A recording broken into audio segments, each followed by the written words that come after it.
Hello students, क्या हाल है आप लोगों का। तो हमारा फोर्थ चैप्टर स्टार्ट होने जा रहा है, दैट इज़ थर्मोडायनेमिक्स, आपके फिजिक्स का। और मैंने यहाँ पे मुझे मालूम है कि आपका नज़र मेरे इस चश्मे पे है। तो बच्चों एक्चुअली क्या है ना कि मेरे आँख में थोड़ा सा इन्फेक्शन हो गया। आप लोगों को पता होगा फिलहाल अभी ये कंजक्टिवाइटिस वायरस जो है ये हर जगह फैल रहा है। मेरे आँख में भी घुस के बैठ गया। तो 2-3 दिन की बात है और ऑलमोस्ट ठीक हो चुका है, लेकिन थोड़ा सा आँख जो है वो अजीब सा लग रहा है। आपको देखने में उतना मज़ा नहीं आएगा, डर जाओगे आप। तो मैं नहीं चाहता कि आप पढ़ते समय मुझे मेरे आंखों को देख के डर जाओ। तो इस पे ध्यान नहीं देना, वैसे भी आप लोग को इस पे ध्यान देना है। तो चलिए शुरू करते हैं। या आई थिंक एक आध वीडियो में रहेगा, उसके बाद शायद निकल जाएगा। थोड़ा सा भी अगर ठीक ठाक मुझे लगा तो निकाल दूंगा, नहीं तो फिर आपको देख के अजीब लगेगा। चलिए शुरू करते हैं। थर्मोडायनेमिक्स फोर्थ चैप्टर आपका। देखो इस चैप्टर में क्या होगा और हम किसकी बात करेंगे। बेसिकली इस चैप्टर में जो बात होगी वो होगी हीट और टेम्परेचर की। Thermodynamics is all about heat and temperature. मैं डेफिनेशन पे आ रहा हूँ। डेफिनेशन तो आपको मैं जो हैंड रिटन नोट्स दूंगा उसी से आपको मिलेगा, उसी से आपको लिखना भी है, नहीं तो टेक्स्ट बुक भी आप रेफर कर सकते हो। बाकी थर्मोडायनेमिक्स पूरा जो है it is the study of about heat and temperature. Heat और टेम्परेचर के बारे में स्टडी होगा। तो पहले हम देखेंगे कि हीट और टेम्परेचर में क्या डिफरेंस है। दूसरी बात यह है कि देखो हीट जो है ये ऐसा it is something which flows from higher temperature body to lower temperature body. मतलब अगर मान लो आपके पास दो बॉडी है, इस दो बॉडी में अगर एक हायर टेम्परेचर मान लो 100 डिग्री सेल्सियस पे और दूसरा लोअर टेम्परेचर पे मतलब 20 डिग्री सेल्सियस पे, अगर आपने इन दोनों को कनेक्ट कर दिया तो कुछ तो ऐसा होता है जो इस बॉडी से इस बॉडी में फ्लो कर जाता है। हायर टेम्परेचर ऑफ बॉडी के हायर टेम्परेचर से लोअर टेम्परेचर बॉडी में कुछ तो ऐसा होता है जो फ्लो कर जाता है। वो जो कुछ फ्लो हो रहा है उसी को हम हीट बोलते हैं, ठीक है। और हम बोलते हैं हीट फ्लो हो रहा है। एक्चुअली हुआ क्या, बहुत साल पहले की बात है, एक कोई साइंटिस्ट था, वो एक्चुअली किसी में ड्रिल से होल कर रहा था। तो ड्रिल से होल करते करते देखा कि भाई उसका जो ड्रिल मशीन है और वो जो एक बॉल है, मेटल का बॉल है, उसमें वो होल किए जा रहे थे ड्रिल मशीन से। तो कुछ समय के बाद उसने क्या देखा कि ड्रिल मशीन में गर्माहट आ गई। ड्रिल मशीन जो है उसका टेम्परेचर इंक्रीज हो गया, गर्म हो गया वो, और आपका जो मेटल बॉल था कैनन का वो भी गर्म हो गया। तो ये जो गर्माहट है या जो बॉडी गर्म हो जाता है, उस गर्माहट को जब आप मेजर करते हो तो उसको टेम्परेचर बोलते हो। अब यहाँ पे देखा गया ये कि एक्चुअली जितना ज़्यादा काम किया जा रहा था उतना ही ज़्यादा उसका टेम्परेचर बढ़े जा रहा था। तो अब काम कर रहे हो इसका मतलब आप एनर्जी स्पेंड कर रहे हो, एनर्जी स्पेंड कर रहे हो, और हमने देखा कि वो एनर्जी स्पेंड जितना ज़्यादा किया जा रहा था उतना ज़्यादा बॉडी गर्म होता जा रहा था, ड्रिल मशीन भी गर्म होता जा रहा था। तो फाइनली वहाँ पे जो है कॉन्सेप्ट, ये जो गर्माहट का कॉन्सेप्ट या हीट का कॉन्सेप्ट था, उस समय एक्चुअली एग्जैक्ट रीज़न तो नहीं पता था, एग्जैक्ट चीज़ नहीं पता था हीट के बारे में।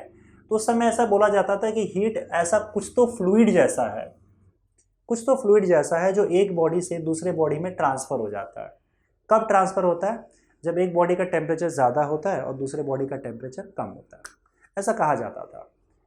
फिलहाल मॉडर्न डे में अब हमको पता चल चुका है एक्चुअली जो ट्रांसफ़र होता है, उस समय एक्चुअली हमको पता नहीं था, तो हमने नाम दे दिया था इसको हीट, कि ऐसा कुछ तो है, कोई फ्लूइड है जो हायर टेम्परेचर से लोअर टेम्परेचर में फ्लो हो जाता है, नाम हीट दे दिया। लेकिन अब हम जानते हैं कि जो फ्लो होता है it is nothing but energy. जो हीट ट्रांसफ़र की हम बात करते हैं वो एक्चुअली में एनर्जी ट्रांसफ़र होता है। तो आप बोल सकते हो अभी ये हम अब जानते हैं, मॉडर्न फिजिक्स जानती है, मॉडर्न थियरी ऐसा कहती है कि एक्चुअली में जो फ्लो होता है टेम्परेचर डिफरेंस की वजह से वो कुछ और नहीं बल्कि एनर्जी ही फ्लो होता है। तो जो हम बोलते रहते हैं कि हीट फ्लो हो रहा है, हीट फ्लो हो रहा है, वो एक्चुअली में एनर्जी फ्लो हो रहा है। समझ गए? तो आपने स्टेटमेंट सुना होगा heat is a form of energy. Heat energy बोलना थोड़ा सा अजीब है, मतलब आप ये बोल सकते हो जो ट्रांसफ़र हो रहा है ना वो एनर्जी ट्रांसफ़र हो रहा है। हम जो बोलते हैं हीट ट्रांसफ़र हो रहा है वो एक्चुअली में एनर्जी ट्रांसफ़र होता है एक बॉडी से दूसरे बॉडी के में, जब बॉडी इसके टेम्परेचर अलग अलग हो और वो कांटेक्ट में हो। समझ गए? तो ये बात हो गई आपकी हीट ट्रांसफ़र की या हीट की। समझ गए? दो बॉडी अलग अलग गर्माहट, एक ज़्यादा गर्म है एक कम गर्म है, या एक गर्म है और एक ठंडा है, अगर ऐसे दो बॉडी को आप कांटेक्ट में लाते हो तो एनर्जी ट्रांसफ़र होता है एक बॉडी से दूसरे बॉडी में। तो पहले हमें नहीं पता था ये बात कि एनर्जी ही होती है, तो हमने कह दिया था कि हीट ट्रांसफ़र होता है कुछ तो ऐसा फ्लूइड जैसा है जो ट्रांसफ़र होता है। और अब मॉडर्न थियरी ये जानती है कि हाँ भाई ये एनर्जी ही ट्रांसफ़र होता है, जिसको तुम हीट बोला करते थे। लेकिन क्योंकि ये हीट वर्ड पहले से ही चलता आया है, बहुत सारे बुक्स में है, इसलिए हमने उसको नाम नहीं बदला और अब हम उसको या तो हीट बोलते हैं या कई बार हीट एनर्जी बोल देते हैं। लेकिन याद रखना, जब ये हीट नाम पड़ा था तो उस समय लोगों को नहीं पता था कि एक्चुअली में हीट जो जा रहा है या ट्रांसफ़र हो रहा है वो एनर्जी ट्रांसफ़र हो रहा है, समझे। लेकिन अब हम लोग हीट ही यूज़ करते हैं क्योंकि हमारी आदत पड़ गई है। तो कई बार कई लोग एनर्जी वर्ड यूज़ करते हैं, कई बार लोग हीट यूज़ करते हैं, कई बार कुछ बुक्स क्या करती है हीट एनर्जी ऐसा बोल के ये दोनों वर्ड एक साथ यूज़ कर लेती है।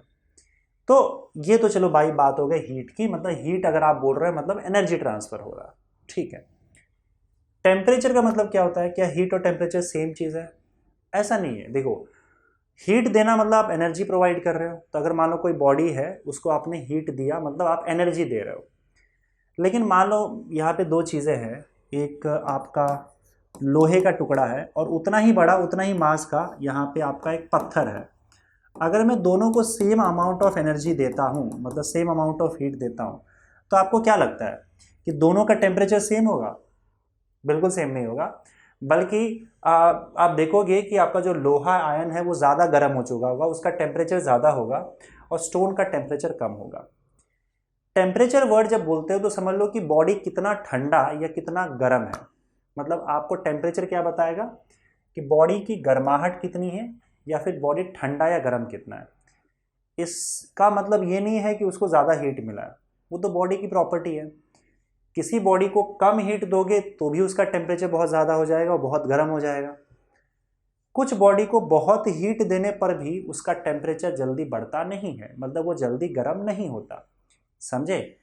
तो हीट दे रहे हो मतलब आप एनर्जी प्रोवाइड कर रहे हो। टेम्परेचर ज़्यादा है मतलब बॉडी गर्म ज़्यादा है, टेम्परेचर कम है इसका मतलब बॉडी कम गर्म है या ठंडा है। तो टेम्परेचर का मतलब होता है डिग्री ऑफ हॉटनेस और कोल्डनेस। टेम्परेचर की बात अगर हम करें तो डिग्री ऑफ हॉटनेस और कोल्डनेस, मतलब बॉडी कितना गर्म या कितना ठंडा है। जब आप ये मेजर करते हो तो आप टेम्परेचर की बात कर रहे हो, और हीट ट्रांसफर कर रहे हो इसका मतलब आप एनर्जी ट्रांसफर कर रहे हो, ठीक है। तो ये हीट और एनर्जी की बात हो गई। तो हीट बेसिकली अब कैसा होता है ना कि हीट को अगर आप एनर्जी मान के चलोगे, हीट ट्रांसफर हो रहा है मतलब एनर्जी ट्रांसफर हो रहा है। तो हमने देखा, जैसे मैंने आपको स्टार्टिंग में एग्जांपल दिया कि एक पहले का साइंटिस्ट था, वो एक्चुअली किसी कैनन बॉल पे या फिर कोई मेटल का बॉल समझ लो, उसमें होल कर रहा था, ड्रिल से होल कर रहा था। तो उसने जितना काम किया, जितना ज़्यादा काम किया, उतना ज़्यादा बॉल या उसका ड्रिल मशीन गर्म हो गया। अब गर्म होने का मतलब क्या है? देखो, गर्म होने का मतलब यही है कि भाई इसके अंदर आपका हीट जनरेट हुआ है या हीट आपने ट्रांसफ़र कर दिया उसके अंदर। कैसे ट्रांसफ़र किया? काम कर करके। तो यहाँ पे हुआ क्या, जो वो वर्क कर रहा था साइंटिस्ट, वो किस में कन्वर्ट हो गया? गर्म हो गया, इसका मतलब हीट में चला गया। वो एनर्जी किस में चला गया? हीट में चला गया। जो गर्म यहाँ पे काम किया जा रहा था वो किस में कन्वर्ट हो रहा था? बेसिकली हीट में कन्वर्ट हो रहा था। ऐसे बहुत सारे केसेस में होते हैं, जैसे अगर मान लो तुम खुद भागते, तो भागते भागते तुम्हारा बॉडी गर्म हो जाता है, बॉडी का टेम्परेचर बढ़ जाता है, मतलब बॉडी में हीट जनरेट हो जाता है। तो हमने बहुत सारे केसेस में ऐसा देखा कि जब आप काम करते हो, व्हेन यू डू वर्क, काम कर रहे हो इसका मतलब आपकी एनर्जी जा रही है, तो आपकी एनर्जी हीट में चले जाती है ना। तो आपका जो भी वर्क होता है वो किस में कन्वर्ट हो जाता है? हीट में। तो लोगों ने सोचना चालू कर दिया कि क्या ऐसा पॉसिबल है या इसका उल्टा पॉसिबल है कि अगर मान लो हीट है हमारे पास, तो हीट से क्या मैं वर्क डन करवा सकता हूँ? मतलब ये कि अगर मैं हीट दूँ तो क्या हीट से कोई काम हो सकता है? क्या किसी चीज़ को मूव किया जा सकता है? ऐसे कुछ चीज़ें हम लोगों के दिमाग में आई और तब हम लोगों ने क्या किया, ये थर्मोडायनेमिक्स का जो पूरा ब्रांच है वो डेवलप हुआ, जहाँ पे लोग ये देखते हैं या स्टडी करते हैं कि कैसे वर्क हीट में कन्वर्ट होता है या हीट वर्क में कन्वर्ट होता है या फिर हीट दूसरे फॉर्म ऑफ एनर्जी में कन्वर्ट होता है। हीट आपका वर्क में कन्वर्ट हो सकता है या दूसरे फॉर्म ऑफ एनर्जी मतलब केमिकल एनर्जी में कन्वर्ट हो सकता है। मैकेनिकल एनर्जी तो मैंने वही, मैकेनिकल एनर्जी मतलब वर्क हो गया, work in the sense mechanical energy, जिसमें काइनेटिक एनर्जी और पोटेंशियल एनर्जी आता है। तो वर्क आपका जो हीट है आपका वो वर्क में कन्वर्ट हो सकता है, केमिकल एनर्जी में कन्वर्ट हो सकता है, या दूसरे जो भी फॉर्म्स ऑफ एनर्जी है आपका, लेट्स से लाइट एनर्जी उसमें कन्वर्ट हो सकता है, साउंड में कन्वर्ट हो सकता है, या फिर आपका वर्क हीट में कन्वर्ट हो जाए, केमिकल एनर्जी हीट में कन्वर्ट हो जाए, लाइट हीट में कन्वर्ट हो जाए, साउंड हीट में कन्वर्ट हो जाए। In the sense inter conversion देखते हैं हम लोग हीट और दूसरे फॉर्म्स ऑफ एनर्जी में। तो जो भी दूसरे फॉर्म्स ऑफ एनर्जी है और हीट है, इनके बीच में आपस में कैसे कन्वर्जन हो रहा है, आपका थर्मोडायनेमिक्स यही पूरा का पूरा स्टडी करता है, और उसी को हम लोग थर्मोडायनेमिक्स बोलते हैं। Thermodynamics is the branch of physics which deals with the inter conversion of heat and other forms of energy. समझे? दूसरे फॉर्म्स ऑफ एनर्जी और हीट के बीच में किस तरीके से कन्वर्जन होता है, उसी को थर्मोडायनेमिक्स स्टडी करता है। समझे? और पूरी चर्चा जनरली जो है वो हीट और टेम्परेचर पर ही इसकी चलते रहती है। So this is all about thermodynamics. ये थर्मोडायनेमिक्स का इंट्रोडक्शन है। एक और चीज़ मैं आपको बताता हूँ आपके इन्फॉर्मेशन के लिए, शायद वो बुक में आपके नहीं दिया रहेगा। देखो बच्चों, हीट का जो कॉन्सेप्ट है वो अगर आप ध्यान से समझोगे, जैसे मैंने आपको बताया कि पहले लोगों को नहीं पता था कि ये एनर्जी है। अब अगर हमें पता चल गया है कि हीट एनर्जी है, तो हमारे लिए अब हीट का कोई कॉन्सेप्ट नहीं रहा, क्योंकि अब हमें पता है कि वो एक्चुअली एनर्जी होता है। हीट उस समय के लिए था, ये वर्ड उस समय के लिए था जब कुछ पता नहीं था लोगों को कि एक्चुअली में एनर्जी का फॉर्म है। तो इसको समझाने के लिए मैं आपको एग्जांपल देता हूँ। जैसे अगर मान लो यहाँ पे मैंने एक ब्लॉक रखा एक बॉडी रखा, ये ज़मीन पे रखी हुई है जहाँ पे हम हाइट 0 मान के चल सकते हैं। अब ये रखा हुआ है, तो मुझे एक बात बताओ, इसकी काइनेटिक एनर्जी क्या होगी? इसकी काइनेटिक एनर्जी होगी 0। इसकी पोटेंशियल एनर्जी भी 0 होगी, क्योंकि पोटेंशियल एनर्जी का फॉर्मूला mgh होता है, h0 है। h0 है क्योंकि नीचे हाइट ग्राउंड पे रखा हुआ है, तो इसके पास पोटेंशियल एनर्जी भी नहीं है और काइनेटिक एनर्जी भी नहीं है। इसकी टोटल एनर्जी हम यहाँ पे 0 मान के चलते हैं। ठीक है, अब एक काम करो, इसको हीट दो, इसको हीट करो। अगर मैं हीट कर रहा हूँ तो डेफिनेटली यहाँ से मैं क्या कर रहा हूँ, एनर्जी ट्रांसफ़र कर रहा हूँ। तो सवाल ये था कि अगर मैं हीट कर रहा हूँ, इसे हीट दिए जा रहा हूँ, हीट दिए जा रहा हूँ, और इसको मैंने काफ़ी टाइम तक हीट किया, मैंने एनर्जी ट्रांसफ़र किया, मैं एनर्जी ट्रांसफ़र कर रहा हूँ, ये तो क्लियर है, राइट? तो उस हिसाब से इसकी एनर्जी बढ़ जानी चाहिए, क्योंकि अगर मैंने एनर्जी ट्रांसफ़र किया है तो हमें पता है law of conservation of energy के हिसाब से कि एनर्जी को क्रिएट या डिस्ट्रॉय नहीं किया जा सकता। एनर्जी कभी गायब नहीं होगी इस पूरी दुनिया से, कहीं ना कहीं आपको किसी और रूप में मिल जाएगी अगर आपने एनर्जी ट्रांसफ़र किया है तो। यहाँ हमने ढेर सारा एनर्जी ट्रांसफ़र किया, लेकिन आप देखोगे कि वो एनर्जी गया कहाँ, वो समझ में नहीं आएगा आपको, क्योंकि हीट करने के बाद भी ऐसा तो है नहीं कि ब्लॉक उछल जाएगा। ब्लॉक अपने जगह पे ही है और उसी हाइट पे है। हीट करने के बाद भी इसकी काइनेटिक एनर्जी अभी भी 0 है और इसकी पोटेंशियल एनर्जी अभी भी 0 है। अब ये तो बड़ा अजीब चीज़ है कि अगर पहले भी काइनेटिक और पोटेंशियल एनर्जी दोनों 0 था और अब भी 0 है, तो फिर मैंने जो इतना सारा एनर्जी दिया वो गया कहाँ? वो तो मुझे नज़र नहीं आ रहा है। तो इस चीज़ से आप परेशान होकर अगर देखोगे कि यार ये हीट, ये मतलब एनर्जी गया कहाँ जो मैंने दिया, और अगर आपको दिमाग में कन्फ्यूजन आएगा कि ये चला कहाँ गया, कहीं कुछ इसमें गड़बड़ तो नहीं, और ऐसा आप हाथ लगाने जाओगे तो आपको पता है कि आपको बहुत ज़ोर से गर्म लगेगा। मतलब यहाँ पे अगर आप चेक करने जाओगे तो बहुत गर्म लगेगा। बस यही एक चेंज आपको नज़र आता है हीट करने पर या एनर्जी देने पर। बाकी ना तो इसकी काइनेटिक एनर्जी या पोटेंशियल एनर्जी कुछ भी इंक्रीज हुआ है। बस हीट करने पर, एनर्जी देने पर एक चीज़ खाली ज़रूर हुआ है कि इसका टेम्परेचर इंक्रीज हुआ है। टेम्परेचर इंक्रीजेस, क्या हुआ है? इसका टेम्परेचर इंक्रीज हुआ है। ये एक बहुत बड़ा यहाँ पे आपको इम्पोर्टेंट पॉइंट है जो समझना होगा। अब पहले तो लोगों को नहीं पता था कुछ, तो पहले लोगों ने क्या बोल दिया कि यार हमने जो भी एनर्जी प्रोवाइड किया, अगर बॉडी का टेम्परेचर इंक्रीज हुआ, बाकी एनर्जी में तो कोई इंक्रीजमेंट नहीं हुआ यहाँ पे, तो हमने बोल दिया हमारा सारा एनर्जी किस में चला गया? हीट में चला गया, क्योंकि और कोई दूसरा फॉर्म ऑफ एनर्जी यहाँ पे दिख नहीं रहा। तो हमने बोल दिया कि किस में चला गया? हीट में चला गया। तो जब भी बॉडी की एनर्जी आपको दिखाई नहीं देती है और बॉडी गर्म हो जाता है, तो हम बोलते हैं कि एनर्जी हीट में चला गया। ऐसा ही होता है, समझे? तो कोई बॉडी है, अगर उसको एनर्जी प्रोवाइड किया जाए और बॉडी गर्म हो जाए और वो एनर्जी आपको दिखे नहीं कि कहाँ चला गया, तो आप हमेशा क्या बोलोगे कि एनर्जी हीट में चला गया। कहाँ गया? हीट में चला गया। और बॉडी का बस उससे एक फ़र्क पड़ता है कि बॉडी का टेम्परेचर इंक्रीज हो जाता है। पर अगर आप गौर से समझोगे, अब हम मॉडर्न थियरी पे आते हैं, मॉडर्न थियरी के हिसाब से अगर आप चीज़ों को समझोगे तो आपको पता चलेगा कि एक्चुअली में ये जो हीट वाला कॉन्सेप्ट है उसका क्या सेंस बनता है और ये टेम्परेचर का क्या सेंस है, बॉडी गर्म होने का क्या मतलब है। एक्चुअली में जब आप मॉलिक्यूलर लेवल पे इसको स्टडी करोगे, एक एक मॉलिक्यूल्स को देखोगे और एक एक मॉलिक्यूल्स का पता करोगे, तब आपको समझ में आएगा कि यस, आपकी दी हुई एनर्जी डेफिनेटली कहीं ना कहीं जा रही है। मान लो टोटल ओवरऑल काइनेटिक एनर्जी और पोटेंशियल एनर्जी इस बॉडी का 0 है अगर आप बड़े लेवल पे देखोगे तो। पर अगर आप छोटे लेवल पे देखते हो, एक एक मॉलिक्यूल्स को देखते हो, तो आपको पता है क्या पता चलेगा? हीट करने से पहले, एनर्जी देने से पहले अगर आप इनके मॉलिक्यूल्स की काइनेटिक एनर्जी को देखोगे तो मॉलिक्यूल्स की kinetic energy, molecular kinetic energy, ये काफ़ी कम, मतलब ये कम थी। ठीक है, ये मॉलिक्यूल्स जो है वो वाइब्रेट कर रहे थे इस तरीके से और मोशन में थे और इनकी काइनेटिक एनर्जी कम थी। लेकिन जब आपने इसको हीट किया, आपने इसको जब एनर्जी दिया, तो एनर्जी देने के बाद मॉलिक्यूल्स को एनर्जी मिला और मॉलिक्यूल्स की काइनेटिक एनर्जी बढ़ गई। पहले कम थी और बाद में बढ़ गई। इसका साफ मतलब है कि आपने जो भी एनर्जी दिया है वो मॉलिक्यूल्स के काइनेटिक एनर्जी को बढ़ा देता है। समझे?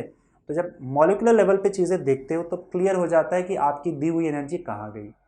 अब जब आपको पता चल गया कि आपकी दी हुई एनर्जी मॉलिक्यूल्स के काइनेटिक एनर्जी को बढ़ा देता है, वैसे ओवरऑल बॉडी को देखोगे तो कुछ नहीं होगा, क्योंकि बॉडी पहले भी रेस्ट पे था, बाद में भी रेस्ट पे है, इसलिए यहाँ पे दिक्कत हो जाती है।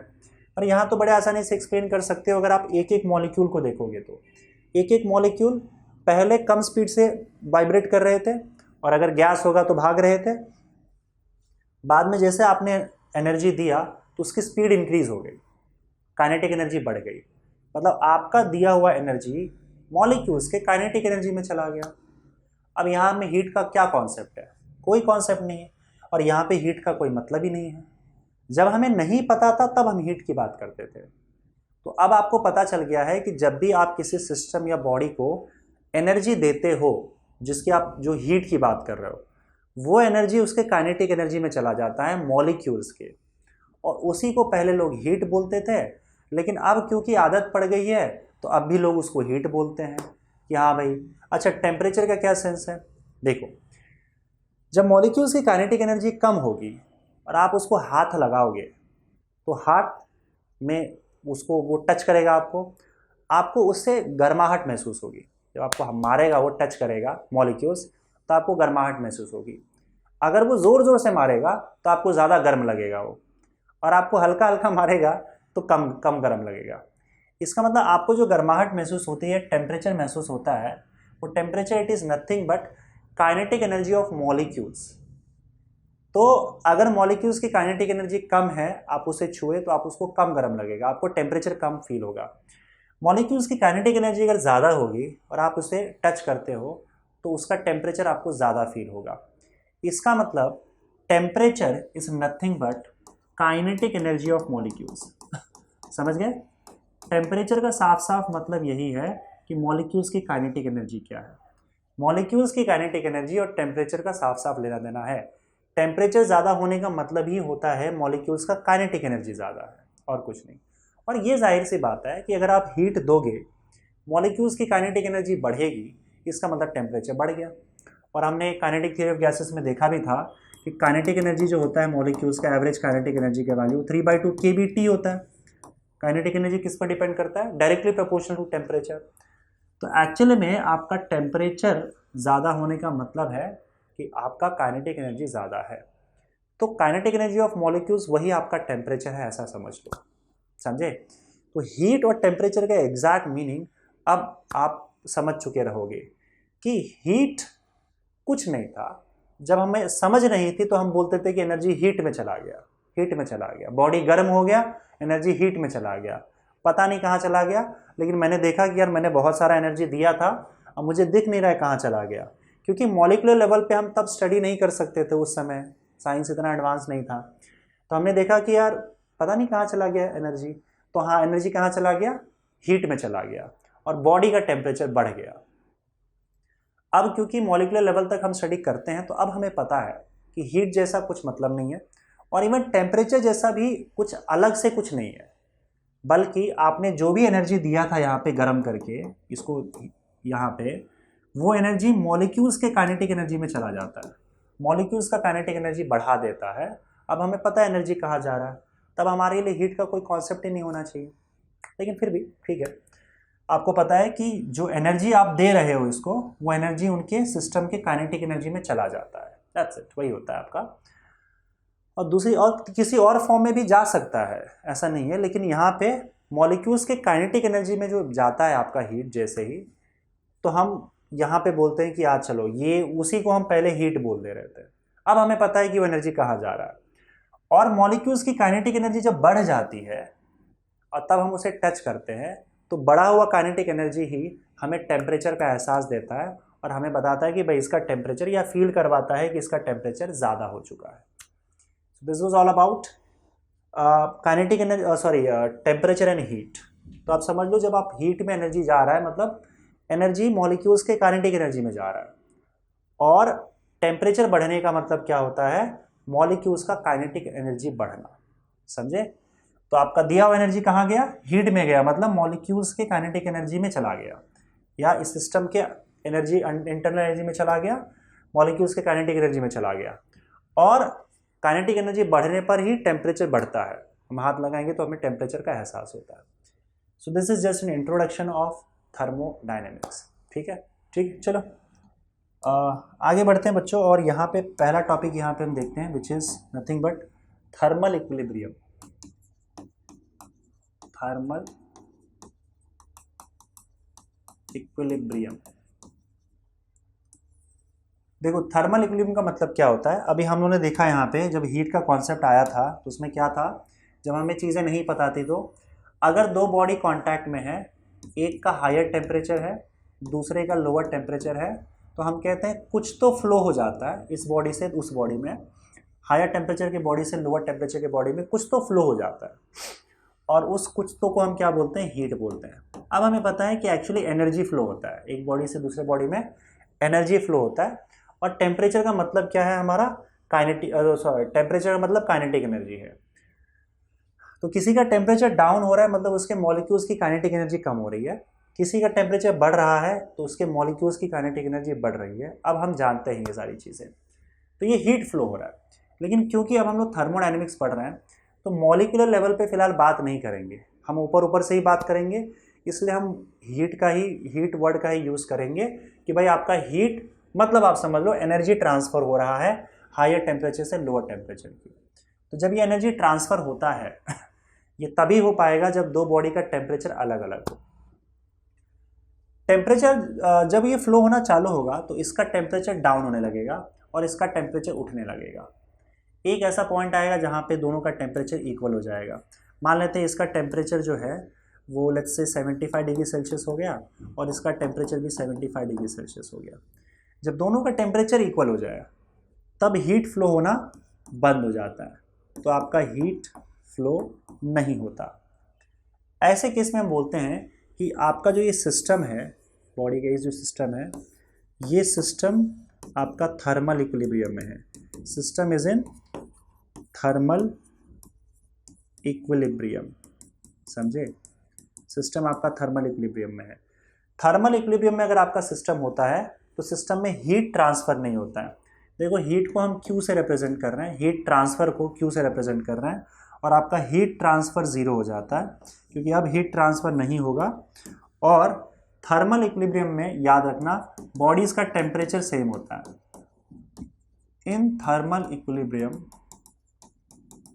ठीक है, टेम्परेचर जो होता है, अगर मान लो इसका टेम्परेचर T1 है, इसका टेम्परेचर T2 है, temperatures are same, temperatures are equal, या फिर हर जगह पे आपका क्या होगा, टेम्परेचर कांस्टेंट होगा। T will be constant, T1 will be equal to T2।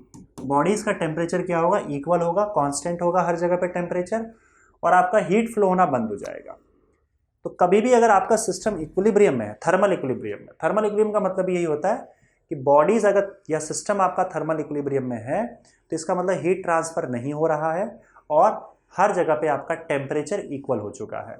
अगर दो बॉडी के सिस्टम की बात करूं तो दोनों बॉडी का टेम्परेचर जब इक्वल हो जाए और दोनों बॉडी के बीच में हीट ट्रांसफर बंद हो जाए तो हम उस सिचुएशन में बोलते हैं कि दोनों बॉडीज थर्मल इक्विलिब्रियम में है एक दूसरे के साथ। बॉडीज बोल लो या दो सिस्टम बोल लो, एक ही बात है। समझ गए? देखो, थर्मल इक्विलिब्रियम जब आएगा तभी आप टेम्परेचर को मेजर कर सकते हो और हम हमेशा थर्मल इक्विलिब्रियम में ही टेम्परेचर को मेजर कर पाते हैं।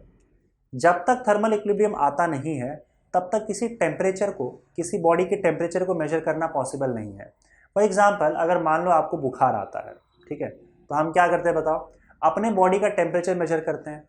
लेकिन याद रखना, जब भी आप अपने बॉडी का टेम्परेचर मेजर करते हो, you always wait for thermal equilibrium.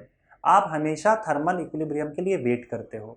बताओ कैसे? देखो, तुम एक्चुअली में मेजर कैसे करते हो? आपके पास होता है एक थर्मामीटर, थर्मामीटर के अंदर होता है मर्क्यूरी, और हमको पता है कि मर्क्यूरी को जब हीट मिलेगा तो वो एक्सपैंड होगा। समझे? उसका टेम्परेचर जब इंक्रीज होगा वो एक्सपैंड होगा। थर्मामीटर के अंदर मर्क्यूरी रहता है। हम क्या करते हैं, हमारे बॉडी पार्ट में, चाहे इधर अंदर डालो या अपने जीभ के नीचे थर्मामीटर को डालते हैं और कुछ समय के लिए वेट करते हैं। क्यों वेट करते हैं? क्योंकि उस समय क्या हो रहा होता है, आपके बॉडी का टेम्परेचर जो है वो ज़्यादा होता है और थर्मामीटर के अंदर जो मर्क्यूरी है उसका टेम्परेचर कम होता है। एक का टेम्परेचर ज़्यादा होता है, ये आपका बॉडी हो गया, और थर्मामीटर का टेम्परेचर कम होता है। समझे? तो हीट ट्रांसफ़र होना चालू हो जाता है। आपके बॉडी से हीट जाता है थर्मामीटर के अंदर और ट्रांसफ़र होना चालू हो जाता है। समझे? अब आपको नहीं पता है कि आपकी बॉडी का टेम्परेचर क्या है, लेकिन आप देख रहे हो धीरे धीरे थर्मामीटर का टेम्परेचर बढ़ रहा है। थर्मामीटर के अंदर का जो मर्क्यूरी पड़ा है उसका टेम्परेचर बढ़ रहा है। इसका मतलब ये नहीं कि आपके बॉडी का टेम्परेचर बढ़ रहा है ना, आपके बॉडी का टेम्परेचर तो वही है। आपका बॉडी वैसे बहुत बड़ा है तो इसमें से हल्का सा हीट चला भी जाएगा कहीं और मर्क्यूरी के अंदर, तो आपके बॉडी के टेम्परेचर को फ़र्क नहीं पड़ेगा। तो आपका बॉडी का टेम्परेचर उतना ही है। क्योंकि आपके बॉडी से हीट उस थर्मामीटर के अंदर जा रहा है, इसलिए थर्मामीटर का टेम्परेचर बढ़ रहा है। थर्मामीटर के अंदर मर्क्यूरी जो रखा है उसका टेम्परेचर बढ़ रहा है और वो एक्सपांड हुआ है। समझे? आपके बॉडी का टेम्परेचर तो वैसा का वैसा ही है। तो अब मुझे कैसे समझ में आएगा कि यार कहाँ पे मेरा बॉडी का टेम्परेचर है? कब आप मेजर करोगे? क्योंकि वो कंटिन्यूसली बढ़ रहा है वहाँ पे 37 डिग्री सेल्सियस, 38 डिग्री सेल्सियस, 30, मतलब अगर मान लो वो 27 डिग्री सेल्सियस स्टार्ट होता है तो 28, 29, 30, 31, 32, 34 ऐसे बढ़ते जाएगा। तो हम बताओ कि कब देखते हैं उसके अंदर कि मेरे बॉडी का टेम्परेचर क्या है? जब वो बढ़ना बंद हो जाए। बढ़ना जब बंद हो जाता है इसका मतलब क्या? अब मर्क्यूरी का टेम्परेचर और मेरे बॉडी का टेम्परेचर इक्वल हो चुका है। इक्वल हो चुका है तो अब हीट ट्रांसफ़र मेरे बॉडी से उस मर्क्यूरी में नहीं होगा। तो मर्क्यूरी और मेरा बॉडी दोनों थर्मल इक्विलिब्रियम में आ चुके हैं। और जब थर्मल इक्विलिब्रियम में आ जाते हैं, मैं देखता हूँ कि मर्क्यूरी का लेवल अब नहीं बढ़ रहा है, मतलब अब हीट ट्रांसफ़र नहीं हो रहा है। अब मान लो वो 38 डिग्री सेल्सियस दिखा रहा है, तो मैं समझ जाऊँगा कि अगर वो 38 डिग्री सेल्सियस है तो इसका मतलब मेरा बॉडी भी 38 डिग्री सेल्सियस पे होगा। दोनों थर्मल इक्विलिब्रियम में है, दोनों थर्मल इक्विलिब्रियम में है, इसके वजह से हीट ट्रांसफ़र नहीं हो रहा है और वो बढ़ना बंद हो गया। तो अगर थर्मल इक्विलिब्रियम में होता है तो दोनों बॉडी का टेम्परेचर सेम हो जाता है। टेम्परेचर सेम होने के बाद मैं नोट डाउन करता हूँ कि अच्छा इसमें 38 दिखा रहा है, इसका मतलब ये मेरे बॉडी के साथ थर्मल इक्विलिब्रियम में है, तो मेरे बॉडी का टेम्परेचर भी 38 डिग्री सेल्सियस होगा। इस तरीके से आप अपने बॉडी का टेम्परेचर मेजर करते हो। तो एक्चुअली में आपको थर्मल इक्विलिब्रियम तक वेट करना ही होगा, नहीं तो कोई ऑप्शन नहीं है कि आप अपने बॉडी का टेम्परेचर मेजर कर पाओ। तो जब भी आप टेम्परेचर को मेजर करते हो, याद रखना, measurement of temperature is always at thermal equilibrium. हमेशा थर्मल इक्विलिब्रियम पे ही बॉडी का टेम्परेचर, किसी भी बॉडी का टेम्परेचर मेजर किया जा सकता है। बीच में कभी भी नहीं कर सकते हो आप, बीच में आपको पता ही नहीं चलेगा बॉडी का टेम्परेचर क्या है जब तक आप थर्मल इक्विलिब्रियम तक पहुंच नहीं जाते हो। और ये एग्जांपल मैंने आपको थर्मामीटर और बॉडी के थ्रू दे दिया है। समझ गए? अच्छा, इसमें एक और कॉन्सेप्ट आता है और उसे हम बोलते हैं, अच्छा यहाँ पे हम जीरोथ लॉ ऑफ थर्मोडायनेमिक्स देखने जा रहे हैं। जीरोथ लॉ ऑफ थर्मोडायनेमिक्स, अब नाम आपको थोड़ा सा अजीब लग रहा होगा कि जीरोथ लॉ ऑफ थर्मोडायनेमिक्स क्यों, बाकी सब तो फर्स्ट लॉ से स्टार्ट होता है, तो यहाँ पे कौन सा ऐसा महानुभाव था जिसने जीरो से स्टार्ट कर दिया फर्स्ट से स्टार्ट नहीं किया, उसे जीरो से स्टार्ट करना था। तो एक्चुअली में हुआ क्या कि पहले फर्स्ट लॉ ऑफ थर्मोडायनेमिक्स आया जो हम आगे पढ़ेंगे अभी, और शायद मुझे लगता है सेकेंड लॉ थर्मोडायनेमिक्स भी आ गया था। तो उसके बाद फिर ये लॉ आया और लोगों को ये लगा या साइंटिस्ट को ये लगा कि ये लॉ और बेसिक और फंडामेंटल है, तो उसे फर्स्ट लॉ से भी पहले होना चाहिए था, लेकिन फर्स्ट लॉ आ चुका था। अब फर्स्ट लॉ के नाम से फेमस भी हो चुका था, अब उसे सेकेंड लॉ बोलने में बड़ा अजीब लगता और लोगों को कन्फ्यूजन क्रिएट हो जाता कि जिसे वो फर्स्ट लॉ बोल रहे थे अब उसे वो सेकेंड लॉ बोलेंगे, और जिसे सेकेंड लॉ बोल रहे थे उसे अब थर्ड लॉ बोलना पड़ेगा। तो लोगों को समझ में नहीं आता कि सेकेंड लॉ में फर्स्ट लॉ की बात हो रही है कि सेकेंड लॉ में थर्ड लॉ की बात हो रही है, ऐसा कन्फ्यूजन क्रिएट हो जाता पॉसिबली। तो फर्स्ट लॉ को फर्स्ट लॉ ही रहने दिया, सेकेंड लॉ का नाम सेकेंड लॉ ही फिक्स हो गया, क्योंकि ये बाद में ढूंढा गया, इसके वजह से इसको हमने फर्स्ट लॉ के पहले रख दिया। और फर्स्ट लॉ के पहले रखने का एक ही तरीका था, अगर इसको हम जीरोथ लॉ बोले तो, और इसीलिए नाम पड़ा यहाँ पे इसका जीरोथ लॉ ऑफ थर्मोडायनेमिक्स। समझ गए? अब ये लॉ क्या है? देखो लॉ बड़ा सिंपल है कि अगर सपोज करो आपके पास तीन सिस्टम है, इसको दो तरीके से आप समझा सकते हो। मान लो आपके पास एक सिस्टम ए है, ये सिस्टम बी के साथ थर्मल इक्विलिब्रियम में है, और यही बॉडी ए सिस्टम सी के साथ भी थर्मल इक्विलिब्रियम में, मतलब दो बॉडी के साथ थर्मल इक्विलिब्रियम में है। अगर ए बी के साथ भी थर्मल इक्विलिब्रियम में है, ए सी के साथ भी थर्मल इक्विलिब्रियम में है, तो इसका मतलब यही निकलेगा कि आपका बी और सी भी आपस में थर्मल इक्विलिब्रियम में हो जाएंगे। एक तो आप ऐसे बोल सकते हो, एक आप ऐसे, और दूसरी तरीका ये भी है कि अगर ए बी के साथ थर्मल इक्विलिब्रियम में है, बी सी के साथ थर्मल इक्विलिब्रियम में है, तो हम अपने आप समझ जाएंगे कि ए और सी जो है ये खुद भी आपस में थर्मल इक्विलिब्रियम में है। साफ बात, ठीक है। और ये क्लियर भी है, जैसे मान लो ए का टेम्परेचर टी ए है, बी का टेम्परेचर टी बी है, और सी का टेम्परेचर टी सी है। तो अगर ए बी के साथ थर्मल इक्विलिब्रियम में है तो T A is equal to T B होगा और बी सी के साथ थर्मल इक्विलिब्रियम में तो T B is equal to T C होगा।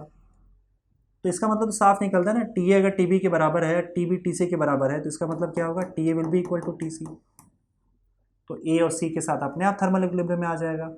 इन शॉर्ट तीनों थर्मल इक्विलिब्रियम में आ गए, T A is equal to T B is equal to T C. तो एक बॉडी अगर दो बॉडी के साथ अलग अलग थर्मल इक्विलिब्रियम में है, तो इसका मतलब ये दो भी थर्मल इक्विलिब्रियम में आ गए और सब थर्मल इक्विलिब्रियम में आ गए। तो यही आपका जीरोथ लॉ ऑफ थर्मोडायनेमिक्स है। ठीक है, समझ गए? चलिए आगे बढ़ते हैं अगले टॉपिक की तरफ। और आपका जो अगला टॉपिक होगा, यहाँ पे हम बात करेंगे थर्मोडायनेमिक सिस्टम की। Thermodynamic system, thermodynamic system. देखो थर्मोडायनेमिक सिस्टम वो हिस्सा होता है आपके एनवायरनमेंट का जिसको आप स्टडी कर रहे हो। आप वहाँ पे अगर उसको थर्मोडायनेमिक्स की उसके ऊपर स्टडी कर रहे हो तो उस हिस्से को हम लोग सिस्टम बोल देते हैं, या फिर thermodynamic system to be very specific. तो जैसे मान लो आपके पास एक यहाँ पे पूरे यूनिवर्स में यूनिवर्स में जितनी भी चीज़ें हैं उसमें से आपने क्या किया, एक छोटा सा हिस्सा कंसिडर किया और बोला कि चलो इसकी स्टडी की जाए। तो जिसकी स्टडी करना आप चालू करोगे वो तुम्हारा सिस्टम हो जाएगा, थर्मोडायनेमिक सिस्टम। ठीक है।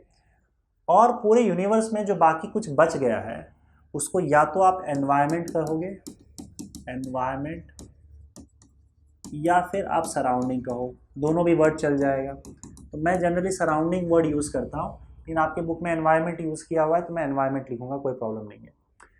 सिस्टम और एनवायरनमेंट को एक इमेजिनरी लाइन या इमेजिनरी सरफेस, क्योंकि देखो ऐसा कुछ तो सरफेस बना नहीं रहता है। जैसे मान लो अगर मैंने एक चाय का प्याला लिया, तो चाय के प्याले को अगर मैं स्टडी कर रहा हूँ तो वो मेरा सिस्टम बन जाएगा। उसके अलावा बाकी जितनी भी चीज़ें आपको दिखाई दे रही है वो सराउंडिंग होगा, समझे? तो ऐसा कोई लाइन आप ड्रॉ नहीं कर पाओगे कि हाँ ये देखो ये सरफेस है, सरफेस के अंदर सिस्टम है, सरफेस के बाहर सिस्टम है। तो आपको एक इमेजिनरी सरफेस इमेजिन करना होगा, एक सरफेस इमेजिन करना होगा जो सिस्टम और सराउंडिंग को सेपरेट कर रहा है। ये जो आपका इमेजिनरी सरफेस होता है उसे कहा जाता है बाउंड्री। बाउंड्री सिस्टम और सराउंडिंग को सेपरेट करती है, पर ये बाउंड्री आपका इमेजिनरी होगा। जहाँ तक सिस्टम है उसको छोड़ने के बाद वहाँ मान के चलो एक ऐसा सरफेस है, उसके बाद आपका एनवायरनमेंट या सराउंडिंग चालू हो जाता है। समझ गए? सिस्टम एक पर्टिकुलर यूनिट है, बहुत सारे इस देखो इस सिस्टम में या तो एक बॉडी हो सकता है या एक कलेक्शन ऑफ बॉडीज या कलेक्शन ऑफ पार्टिकल्स हो सकते हैं। जैसे अगर मैं एक गैस का छोटा सा सिस्टम मान के चलो तो उसमें करोड़ों मॉलिक्यूल्स हैं, बहुत सारे पार्टिकल्स हैं, उसका एक सिस्टम है। लेकिन अगर मैं एक पत्थर को सिस्टम मान के चलो तो आप उसको एक बॉडी बोलोगे, हालांकि उसमें भी बहुत सारे पार्टिकल्स हैं, लेकिन मैं पत्थर के लिए पार्टिकल्स की बात नहीं करता हूँ, पूरे बॉडी की बात करता हूँ, समझे। तो एक कलेक्शन ऑफ पार्टिकल्स या कोई भी एक बॉडी जिसको तुमने एक पूरा एक हिस्सा मान रखा है, एक यूनिट मान रखा है, ये यूनिट या ये हिस्सा क्या करेगा, सराउंडिंग के साथ हीट एक्सचेंज करेगा। कई केसेस में करता है, कई केसेस में नहीं भी करता है। मतलब सराउंडिंग के साथ हीट एक्सचेंज कर भी सकता है, नहीं भी कर सकता है। तो हम बोल सकते हैं कि it may exchange heat with the surrounding. इसके पास इतनी कैपेबिलिटी है कि अपना हीट या तो बाहर फेंके या तो हीट बाहर से अंदर ले ले। इस तरह का काम ये सिस्टम कर सकता है या ये यूनिट कर सकता है। तो जब ये यूनिट जिसको हम स्टडी कर रहे हैं, जो हमारे कंसिडरेशन के अंडर है, जो सराउंडिंग के साथ हीट एक्सचेंज कर सकता है, तो इस पूरे यूनिट को, इस हिस्से को हम क्या बोलेंगे, सिस्टम बोलेंगे, थर्मोडायनेमिक सिस्टम बोलेंगे। बाउंड्री जो सरफेस उसको सराउंडिंग से सेपरेट कर रहा है। अगर आप तीनों को ऐड कर दो, मतलब सिस्टम हो गया आपका, प्लस उसके बाद बाउंड्री, और उसके बाद जो बचा कुचा जो कुछ भी है वो आपके सराउंडिंग के अंदर आ गया। तो इन तीनों चीज़ों को हम एक साथ क्या बोलेंगे बताओ, इसको हम एक साथ बोलेंगे यूनिवर्स। यही तो आपका यूनिवर्स हो गया ना। यूनिवर्स में जिसको स्टडी कर रहे हो वो सिस्टम, इमेजिनरी सरफेस जो उसको सेपरेट कर रहा है सराउंडिंग से वो बाउंड्री, अब बचा हुआ सराउंडिंग, तीनों को मिला दोगे तो आपका पूरा यूनिवर्स तैयार हो गया है। System plus boundary plus surrounding is equal to universe. ठीक है। अच्छा, थर्मोडायनेमिक सिस्टम जो होता है वो 3 टाइप का होता है। टाइप्स ऑफ सिस्टम यहाँ पे मैं लिख दे रहा हूँ और तीनों को डिस्कस कर लेते हैं एक एक करके। Sorry, types of system. 3 type का सिस्टम होता है, जिसमें सबसे पहले हम बात करेंगे ओपन सिस्टम की। ओपन सिस्टम में देखो क्या होता है, एनर्जी और मैटर, मतलब यहाँ पे आपका सिस्टम है, सिस्टम के अंदर देखो पार्टिकल्स होगा, उस पार्टिकल्स को हम मैटर बोलते हैं। क्या बोलते हैं, मैटर। पार्टिकल्स है उसको हम मैटर बोलेंगे। और अगर इसके पास एनर्जी है, अगर वो एनर्जी बाहर फेंक रहा है, हीट बाहर फेंक रहा है, तो हम बोलेंगे कि हीट बाहर जा रहा है। हीट को अंदर ले रहा है तो इसका मतलब हीट अंदर आ रहा है। तो 2 चीज़ें होंगी। अगर ये पार्टिकल्स बाहर नहीं जा, पार्टिकल्स भी बाहर जा सकता है और आपका हीट भी बाहर जा सकता है, दोनों एक्सचेंज हो सकता है सराउंडिंग से। तो ऐसे केस में हम उसको ओपन सिस्टम बोलते हैं। मतलब ये तुम्हारा सिस्टम है, सिस्टम के अंदर पार्टिकल्स है और ये सिस्टम पूरा खुला हुआ है। तो मतलब तुम्हारे सराउंडिंग के साथ मैटर भी एक्सचेंज हो सकता है, मैटर भी बाहर जा सकता है, और उसके साथ साथ हीट भी बाहर जा सकता है। हीट मतलब एनर्जी भी बाहर जा सकता है। तो अगर मान लो बाहर भी जा सकता है, और अगर मान लो ये बहुत ठंडा रहा तो ये सराउंडिंग से भी हीट अंदर खींच सकता है, ये सराउंडिंग से भी पार्टिकल्स अंदर खींच सकता है, वो डिपेंड करता है। तो इसका मतलब ये ओपन सिस्टम है। ओपन सिस्टम में मैटर और एनर्जी दोनों सराउंडिंग के साथ एक्सचेंज किया जा सकता है। इसका बहुत अच्छा एग्जाम्पल क्या होगा कि जैसे मान लो जो चाय है या गर्म पानी है, आपने एकदम बेहद ही गर्म पानी आपने यहाँ पे रख दिया। उबलता हुआ गर्म पानी अगर आप लोगे, उबलता हुआ पानी वो अगर आप सामने रखते हो और उसके ऊपर कोई ढक्कन नहीं रखा है आपने, तो ऐसे केस में क्या होगा बताओ। ऐसे केस में पानी का जो वेपर्स होता है, वेपर्स में वाटर के पार्टिकल्स होते हैं, ये पार्टिकल्स भी हवा में आ जाते हैं और पानी धीरे धीरे कम होता है। आप एक ट्राई काम कर सकते हो, जैसे एक टोप लो, एक कंटेनर लो, उसमें पानी रखो और उसके बाद फिर उसको चूल्हे पे रख दो या गैस पे रख दो और उसे हीट करते जाओ और वेट करो। धीरे धीरे धीरे पानी का लेवल कम होता जाएगा और नीचे आता जाएगा। रीज़न क्या है, पानी वेपर्स बन के हवा में उड़ता चला जाएगा। तो यहाँ पे पानी जो है, ये जो वाटर के पार्टिकल्स या मैटर है, वो एक्सचेंज हो रहा है सराउंडिंग में, घुसे जा रहा है, बाहर निकले जा रहा है, और साथ ही साथ हीट भी बाहर निकल रहा है। ओपन सिस्टम में हीट तो बाहर जा ही रहा है। तो यहाँ पे क्या हो रहा है आपका बताओ, मैटर और हीट दोनों के दोनों क्योंकि सिस्टम मतलब सराउंडिंग के साथ एक्सचेंज हो रहा है, तो ऐसे केस में इस सिस्टम को हम लोग क्या बोलेंगे, ओपन सिस्टम बोलेंगे। अच्छा, दूसरा क्या होता है, दूसरा होता है आपका क्लोज सिस्टम। क्लोज सिस्टम में क्या होगा, क्लोज सिस्टम में सिर्फ एनर्जी एक्सचेंज होगा, मैटर एक्सचेंज नहीं होगा। तो मैं ये बता देता हूँ यहाँ पे, अगर आपका क्लोज सिस्टम है तो क्लोज सिस्टम में अगर आपने कुछ भी रखा हुआ है, आपका सिस्टम है, तो ये एनर्जी एक्सचेंज करेगा और मैटर एक्सचेंज नहीं करेगा। ठीक है, यह तरफ से एनर्जी एक्सचेंज करेगा, हीट या फिर एनर्जी बाहर निकालेगा, लेकिन मैटर नहीं निकाल पाएगा, मैटर नहीं निकाल पाएगा। मैटर एक्सचेंज नहीं हो पाता, पार्टिकल्स एक्सचेंज नहीं हो पाता है। इसका भी सिंपल सा एग्जाम्पल है, जो आपका कंटेनर है उसको ढक दो, समझे, लेकिन आप अगर उसको नीचे से हीट करते जाओगे, ढकोगे, तो फिर प्रेशर की वजह से बाहर आ जाएगा। तो एक सिंपल सा एग्जांपल है, पानी को उबाल दो और उबाल के साइड में रख दो। देखो, पानी को उबाल के साइड में रखे रहोगे तो भी ये ओपन सिस्टम ही होगा, क्योंकि फिर भी एयर के मॉलिक्यूल्स पानी के जो मॉलिक्यूल्स है, वेपर्स है, वो बाहर चले जाएंगे और हीट भी बाहर एक्सचेंज होता जाएगा। कुछ टाइम के बाद देखोगे आपका पानी ठंडा हो जाएगा। ठंडा क्यों होता है? क्योंकि ये अपना हीट सराउंडिंग में दे देता है, और इसके ऊपर के जो वेपर्स है वो क्या करता है, वेपर पार्टिकल्स वो भी सराउंडिंग में चले जाते हैं। तो ये एक ओपन सिस्टम का एग्जांपल हो गया, जहाँ पे मैटर एनर्जी दोनों एक्सचेंज हो रहा है। लेकिन अगर मान लो आपने पानी को गर्म कर दिया है, उबलता हुआ पानी आपने साइड में रखा और उसको किसी कंटेनर से ढक दिया, ऐसे कंटेनर से ढकने के बाद भी कुछ टाइम के बाद आपका जो पानी है वो ठंडा हो जाता है, तो इसका मतलब ये हीट तो एक्सचेंज अभी भी कर रहा है, उसमें कोई प्रॉब्लम नहीं है, हीट एक्सचेंज कर रहा है, लेकिन पानी का लेवल नीचे नहीं होगा और पानी के एक भी मॉलिक्यूल्स बाहर नहीं जाएंगे, क्योंकि आप बाहर जाने नहीं दे रहे हो, कंटेनर से ढक रखा है। तो यहाँ पे मैटर एक्सचेंज नहीं हो रहा, हीट सिर्फ एक्सचेंज हो रहा है। तो ऐसे केस में हम इसको क्लोज सिस्टम बोलेंगे, जहाँ पे मैटर या पार्टिकल्स एक्सचेंज नहीं होता है, सिर्फ एनर्जी एक बाहर जाएगा या बाहर से अंदर भी आ सकता है। अगर इसी कंटेनर में अगर आप आइस रख दोगे या ठंडा पानी रख दोगे, तो वो आइस धीरे धीरे क्या होगा, उसका टेम्परेचर बढ़ने लगेगा। ठंडा पानी रखोगे तो ठंडा पानी का टेम्परेचर बढ़ने लगेगा। तो इस केस में क्या होता है, वो बाहर से हीट अंदर ले लेता है। सिस्टम आपका हीट बाहर भी दे सकता है और सराउंडिंग से ले भी सकता है, दोनों केस पॉसिबल है। और वैसे पार्टिकल्स का भी है, पार्टिकल्स भी बाहर से ले भी सकता है और बाहर दे भी सकता है। मतलब इसलिए मैं वर्ड एक्सचेंज यूज़ कर रहा हूँ, इसमें सिर्फ बाहर ही नहीं जाएगा, अंदर बाहर दोनों की पॉसिबिलिटी है। तो अगर आइस है, ठंडा पानी है, तो हीट अंदर भी लेगा। तो अगर आपने किसी कंटेनर को ढक रखा है तो उसमें सिर्फ आपका हीट एक्सचेंज होगा, पार्टिकल्स का एक्सचेंज नहीं होगा। ऐसे केस में हम इसको क्लोज सिस्टम बोलेंगे। और लास्ट में आपका क्या है बताओ, लास्ट में आपका है आइसोलेटेड सिस्टम। एक और टाइप का सिस्टम होता है जिसको हम बोलते हैं आइसोलेटेड सिस्टम। अब देखो, आइसोलेटेड सिस्टम को हम क्या करते हैं, पूरी तरीके से सराउंडिंग से या एनवायरनमेंट से प्रूफ कर देते हैं, आइसोलेट कर देते हैं, हटा देते हैं। मतलब इसके अराउंड हम इंसुलेटिंग मटेरियल डाल देते हैं। इंसुलेटिंग मटेरियल मतलब जो ज़रा सा भी हीट को पास नहीं होने देगा। तो एक तो आपने ढक रखा है सिस्टम को, तो ढक रखा है तो वैसे भी यहाँ पे पार्टिकल्स का एक्सचेंज तो पॉसिबल नहीं है, तो ना मैटर जाएगा। एक सेकेंड, तो यहाँ पे मैटर एक्सचेंज नहीं हो रहा। और आपने इंसुलेटिंग मटेरियल लगा दिया, इसका मतलब क्या, ये एक ऐसा मटेरियल है जैसे आपने थर्मोकोल से घेर दिया उसको, या कोई भी ऐसे सब्सटेंस से घेर दिया जो हीट ट्रांसफ़र नहीं होने देता है, ना अंदर से बाहर ना बाहर से अंदर। तो ऐसे केस में हीट भी ट्रांसफ़र नहीं होगा और ये पूरी तरह से इंसुलेट हो चुका होगा। इसका बहुत अच्छा एग्जाम्पल आपका होता है थर्मस। अगर आप देखोगे थर्मस को, थर्मस का नाम सुना होगा आपने। थर्मस में अगर गर्म पानी रखो, ये देखो 100% तो आपका क्लोज आइसोलेटेड सिस्टम नहीं होगा, लेकिन आप काफ़ी हद तक इसको आइसोलेटेड सिस्टम मान सकते हो, क्योंकि आपको पता है कि थर्मस के अंदर आप गर्म पानी रखोगे तो गर्म ही रहता है वो, और ठंडा पानी रखोगे तो ठंडा पानी रहेगा।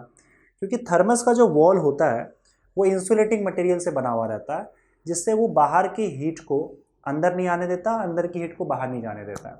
इसलिए ठंडी चीज़ ठंडी ही रहती है और गर्म चीज़ गर्म ही रहती है, वो हीट को भी ट्रांसफ़र नहीं होने देता। क्योंकि सिस्टम बंद है तो वैसे भी पार्टिकल्स तो अंदर बाहर कर नहीं सकते हैं।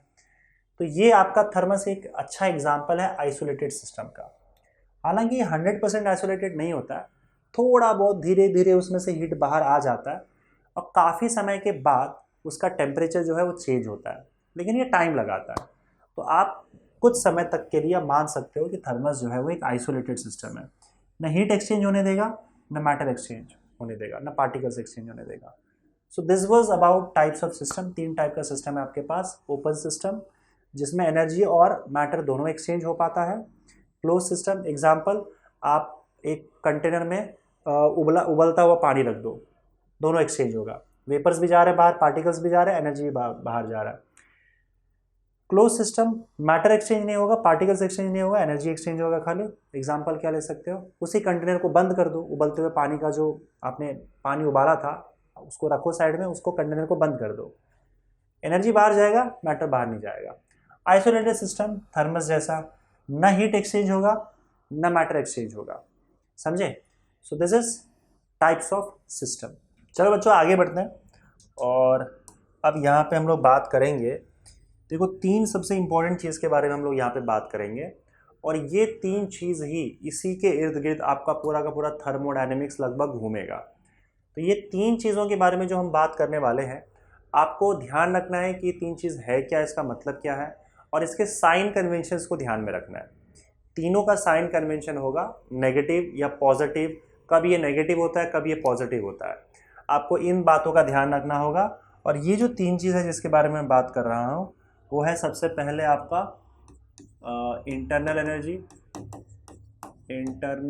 या पहले मैं हीट की बात करूँगा, टेक्स्ट बुक में जैसा भी दिया हो मैं पहले हीट की बात करूँगा कि सिस्टम को हीट कितना मिल रहा है, सिस्टम में हीट कितना ट्रांसफ़र हुआ है। दूसरा सिस्टम का इंटरनल एनर्जी, या इनफैक्ट इसके अंदर का चेंज इन इंटरनल एनर्जी की हम बात करेंगे। साइन कन्वेंशन की जब हम बात करेंगे तो इंटरनल एनर्जी में जो चेंज होता है उसकी होगी, मैं डिस्कस कर रहा हूँ इस चीज़ को।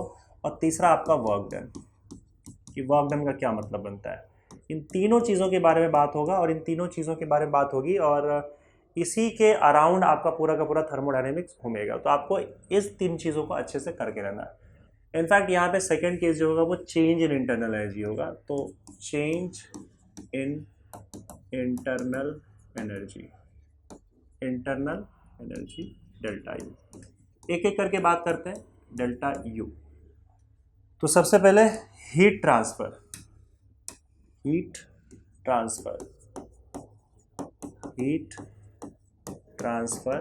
And that is Q. तो हमने अभी सिस्टम के बारे में डिस्कशन किया। आपको पता है कि अगर सिस्टम आपके पास जो है वो या तो हीट सिस्टम से बाहर जाएगा सराउंडिंग में, या सराउंडिंग से हीट बाहर आएगा। तो जो भी आप एनर्जी ट्रांसफ़र हो रहा है, सिस्टम के अंदर एनर्जी ट्रांसफ़र हो रहा है, तो हम बोलेंगे सिस्टम ने हीट रिसीव किया। सिस्टम से अगर एनर्जी बाहर जा रहा है सराउंडिंग में, तो हम बोलेंगे कि हीट सिस्टम लूज़ करता है, या सिस्टम ने से हीट बाहर चला गया। तो अगर मान लो यहाँ पे हम साइन कन्वेंशन की अगर हम बात करें, तो हीट के बारे में ऑलरेडी देखो, हीट क्या होता है कैसे होता है वो डिस्कशन ऑलरेडी हम कर चुके हैं। यहाँ पे ये आपका सिस्टम है, ठीक है, और बाहर में आपका एनवायरनमेंट या फिर सराउंडिंग है। तो यहाँ पे देखो कि अगर सपोज करो आपके एनवायरनमेंट का टेम्परेचर मैं TE मान लूँ, और हमारे सिस्टम का टेम्परेचर मैं TS मान लूँ, और सिस्टम और एनवायरनमेंट के बीच में हीट ट्रांसफ़र या लेन देन हो सकता है। तो आप भी जानते हो कि अगर सपोज करो यहाँ पे टेम्परेचर अगर सिस्टम का ज़्यादा है, TS is greater than TE, और एनवायरनमेंट का टेम्परेचर कम है, तो ऐसे केस में सिस्टम से हीट ट्रांसफ़र होगा एनवायरनमेंट में। मतलब system loses heat, system loses energy, system energy lose करेगा, क्योंकि हीट ट्रांसफ़र कहाँ से कहाँ होगा, सिस्टम से एनवायरनमेंट में, क्योंकि हायर टेम्परेचर से हीट लोअर टेम्परेचर ये फ्लो होता है। क्योंकि सिस्टम का टेम्परेचर ज़्यादा है, सराउंडिंग का टेम्परेचर कम है, तो हीट सिस्टम से बाहर जाएगा। सिस्टम जब एनर्जी लूज करता है या सिस्टम से जब एनर्जी बाहर जाता है, तो हम बोलते हैं कि heat transfer is Q is negative. तो हमारा हीट ट्रांसफ़र क्या होता है, नेगेटिव होता है। तो हम लिख सकते हैं Q इज नेगेटिव, या फिर Q less than zero. Less than zero है उसका मतलब Q नेगेटिव है। तो इस केस में Q हीट ट्रांसफ़र आपका नेगेटिव होगा। अगर आपका सिस्टम का टेम्परेचर ज़्यादा है, सराउंडिंग का टेम्परेचर कम है, और सिस्टम से अगर हीट बाहर गया, तो सिस्टम हीट लूज़ कर रहा है, तो हीट अगर वो लूज़ करता है तो हम बोलेंगे कि उसका हीट ट्रांसफ़र नेगेटिव हो गया। सेकेंड केस में अगर देखा जाए, ये तो फर्स्ट केस हो गया आपका, TS is greater then T। Second case अगर देखा जाए इसका, तो ऐसा हो सकता है आपका कि TS is less than T, मतलब एनवायरनमेंट का टेम्परेचर ज़्यादा होगा। ये रहा आपका सिस्टम, सिस्टम का टेम्परेचर TS, एनवायरनमेंट का टेम्परेचर TE। एनवायरनमेंट का टेम्परेचर इस बार ज़्यादा है, सिस्टम का टेम्परेचर कम है, तो हीट ट्रांसफर एनवायरनमेंट से सिस्टम के अंदर आएगा। तो यहाँ पे आप लिख सकते हो system receives heat energy, receives heat. जब सिस्टम को हीट मिल रहा है, सिस्टम रिसीव्स या फिर system gains energy, system gains energy. तो सिस्टम को जब एनर्जी मिलता है या हीट मिलता है तब हम बोलेंगे कि हीट ट्रांसफर पॉजिटिव हुआ है। तो यहाँ पे हीट Q, ये हीट नहीं बल्कि हीट ट्रांसफर कहा जाता है, heat transfer Q is positive. Okay, heat transfer Q is positive, Q is positive या Q इज ग्रेटर देन 0।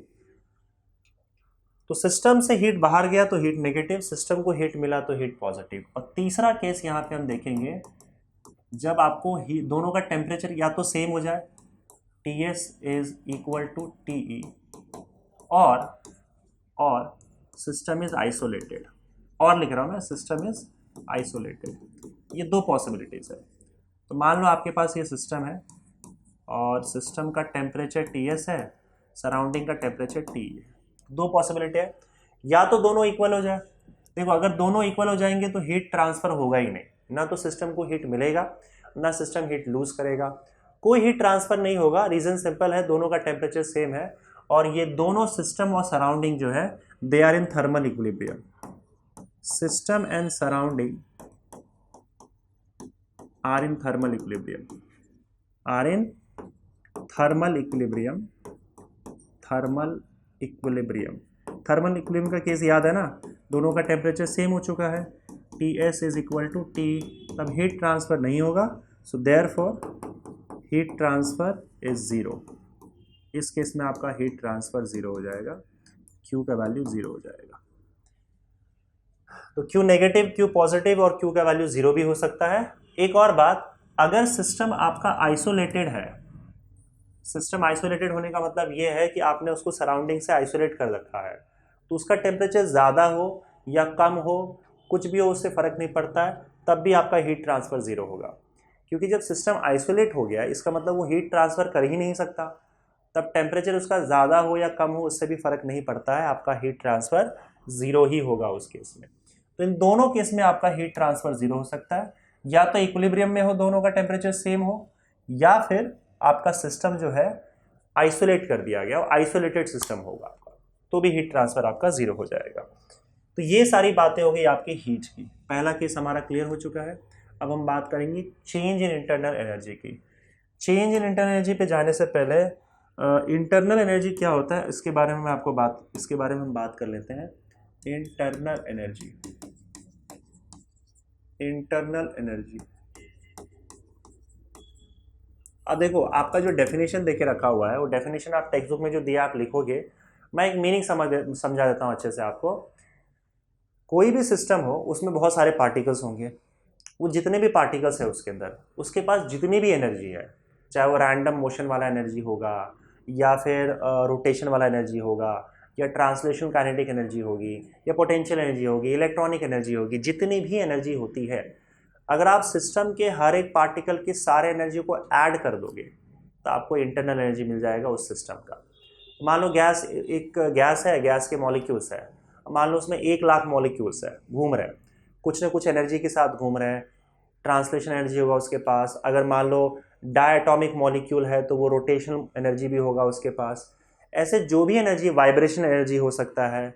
हमने काइनेटिक थ्योरी ऑफ गैसेस में देखा था कि नॉन रिजिड डायटॉमिक या पॉलीएटॉमिक गैसेस के बीच में वाइब्रेशन एनर्जी भी होता है, रोटेशन एनर्जी भी होता है, ट्रांसलेशन एनर्जी भी होता है।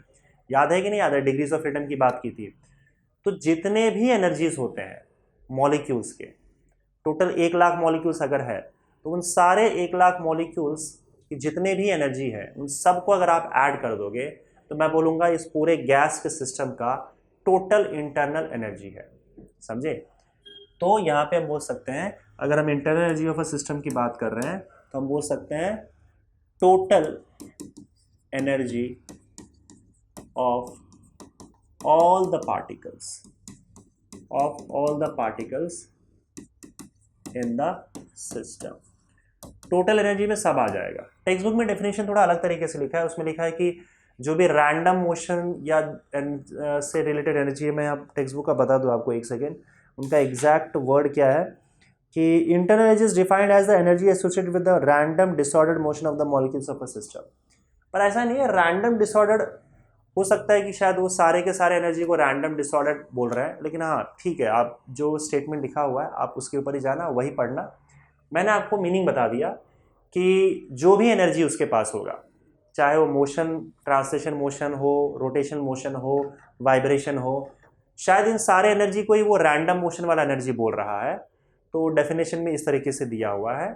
लेकिन आप ये समझ गए ना कि पार्टिकल्स जो भी होंगे सिस्टम में, उसके पास जितनी भी एनर्जी है, सारे एनर्जी को अगर आप ऐड कर दोगे तो आपको सिस्टम का टोटल एनर्जी मिल जाएगा, और उसी टोटल एनर्जी को इंटरनल एनर्जी कहा जाता है।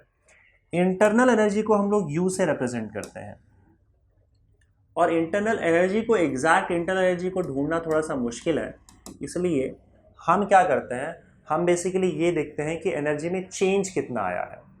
तो एनर्जी में चेंज को ढूंढना उतना डिफिकल्ट नहीं है, आपको इतना पता चल जाएगा कि कितना उसका एनर्जी चेंज हुआ है, पर एग्जैक्टली कितना इंटरनल एनर्जी है वो थोड़ा सा मुश्किल है ढूंढना। हालांकि अगर सिर्फ ट्रांसलेशन एनर्जी हो, उसके पास सिर्फ रोटेशन हो, तो हम ढूंढ तो लेते ही हैं, हमारे पास फॉर्मूला है। जैसे अगर मोनो एटॉमिक गैस है तो हमें पता है उसका 3/2 kBT होता है, और ये एवरेज एनर्जी होता है हर एक मॉलिक्यूल का, एवरेज एनर्जी। तो इस तरीके से आप U का वैल्यू निकाल सकते हो, पर वो एवरेज वैल्यूज होता है, राइट। और हम यहाँ पे अब क्या बात करेंगे कि भाई इस इंटरनल एनर्जी में चेंज कितना हो रहा है ना। तो यहाँ पे हमारा जो अगला केस है सेकंड वाला, it is change in internal energy. तो इंटरनल एनर्जी जब बदलता है तो ऑब्वियसली बात है कि उसके अंदर कुछ चेंजेस आता होगा, और उसी को हम बोल रहे हैं चेंज इन इंटरनल एनर्जी, जिसको डेल्टा यू से रिप्रेजेंट कर रहा है कि इतना एनर्जी में चेंज हुआ है सिस्टम के इंटरनल एनर्जी में। अब देखो बात सिंपल है यहाँ पे, मैंने आपको जैसे बताया था कि U का जो वैल्यू होता है या तो 3/2 kBT हो सकता है अगर मोनो एटॉमिक गैस है तो, या 5/2 kB हो सकता है अगर डायटॉमिक गैस है तो। जो भी होगा, आपका इंटरनल एनर्जी जो है वो सिर्फ टेम्परेचर पे डिपेंड करता है। सो इंटरनल एनर्जी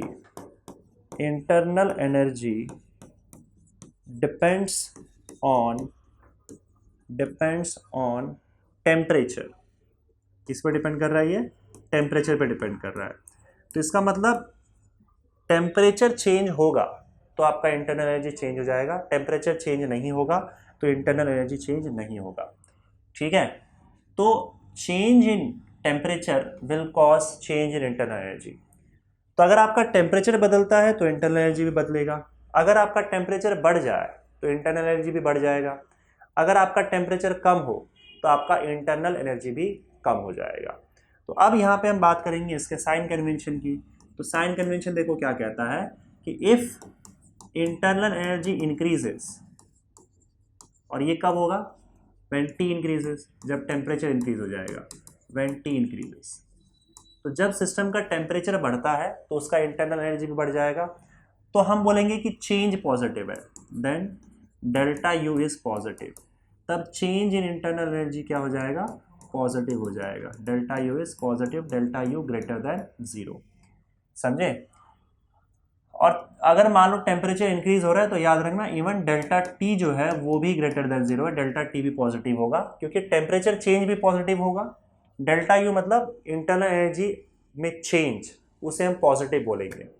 तो जब इंटरनल एनर्जी बढ़ेगा तो हम बोलेंगे उसके अंदर का चेंज पॉजिटिव है, अगर इंटरनल एनर्जी कम हो रहा है तो हम बोलेंगे कि उसका चेंज नेगेटिव है। तो यहाँ पे हम लिख सकते हैं if U decreases, internal energy decrease कब होगा? When T decreases. तो टेम्परेचर कम होने पर आपका इंटरनल एनर्जी भी कम हो जाता है, और तब हम बोल सकते हैं कि that your delta U is negative. तब आपका चेंज, देखो इंटरनल एनर्जी नेगेटिव पॉजिटिव नहीं होगा, पहले बता दे रहा हूं मैं। इंटरनल एनर्जी मतलब नेगेटिव पॉजिटिव का केस हम यहाँ पे इंटरनल एनर्जी के साथ नहीं बोल रहे हैं, चेंज इन इंटरनल एनर्जी के साथ बोल रहे हैं। डेल्टा यू की बात नहीं कर रहा है, यू तो इंक्रीज होगा या तो डिक्रीज होगा। तो डेल्टा यू पॉजिटिव है या नेगेटिव है इसकी बात हो रही है। तो अगर यू यानी कि इंटरनल एनर्जी इंक्रीज हो रहा है तो change in internal energy positive हो जाएगा, और यू अगर डिक्रीज हो रहा है तो change in internal energy negative हो जाएगा, delta you will be less than 0, और टेम्परेचर चेंज भी नेगेटिव ही कहलाएगा। समझ गए? और अगर सपोज करो आपका इंटरनल एनर्जी चेंज ही नहीं होता, इफ़ यू इज़ कांस्टेंट, ये कब होगा? जब आपका टेम्परेचर कांस्टेंट होगा, टी कांस्टेंट होगा तो यू भी कांस्टेंट होगा। तो ऐसे केस में change in internal energy will be 0 और आपका डेल्टा टी भी क्या हो जाएगा? 0 हो जाएगा। इस बात को ध्यान रखना।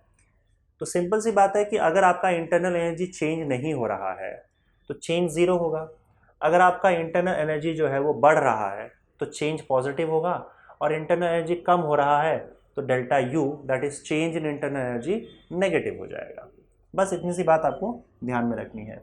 और एक फॉर्मूला आप हमेशा यूज़ कर सकते हो, शायद मैंने काइनेटिक थ्योरी ऑफ गैसेस में बताया होगा, अगर वहाँ ज़रूरत नहीं पड़ी होगी, नहीं बताया होगा तो मैं यहाँ पे बता देता हूँ।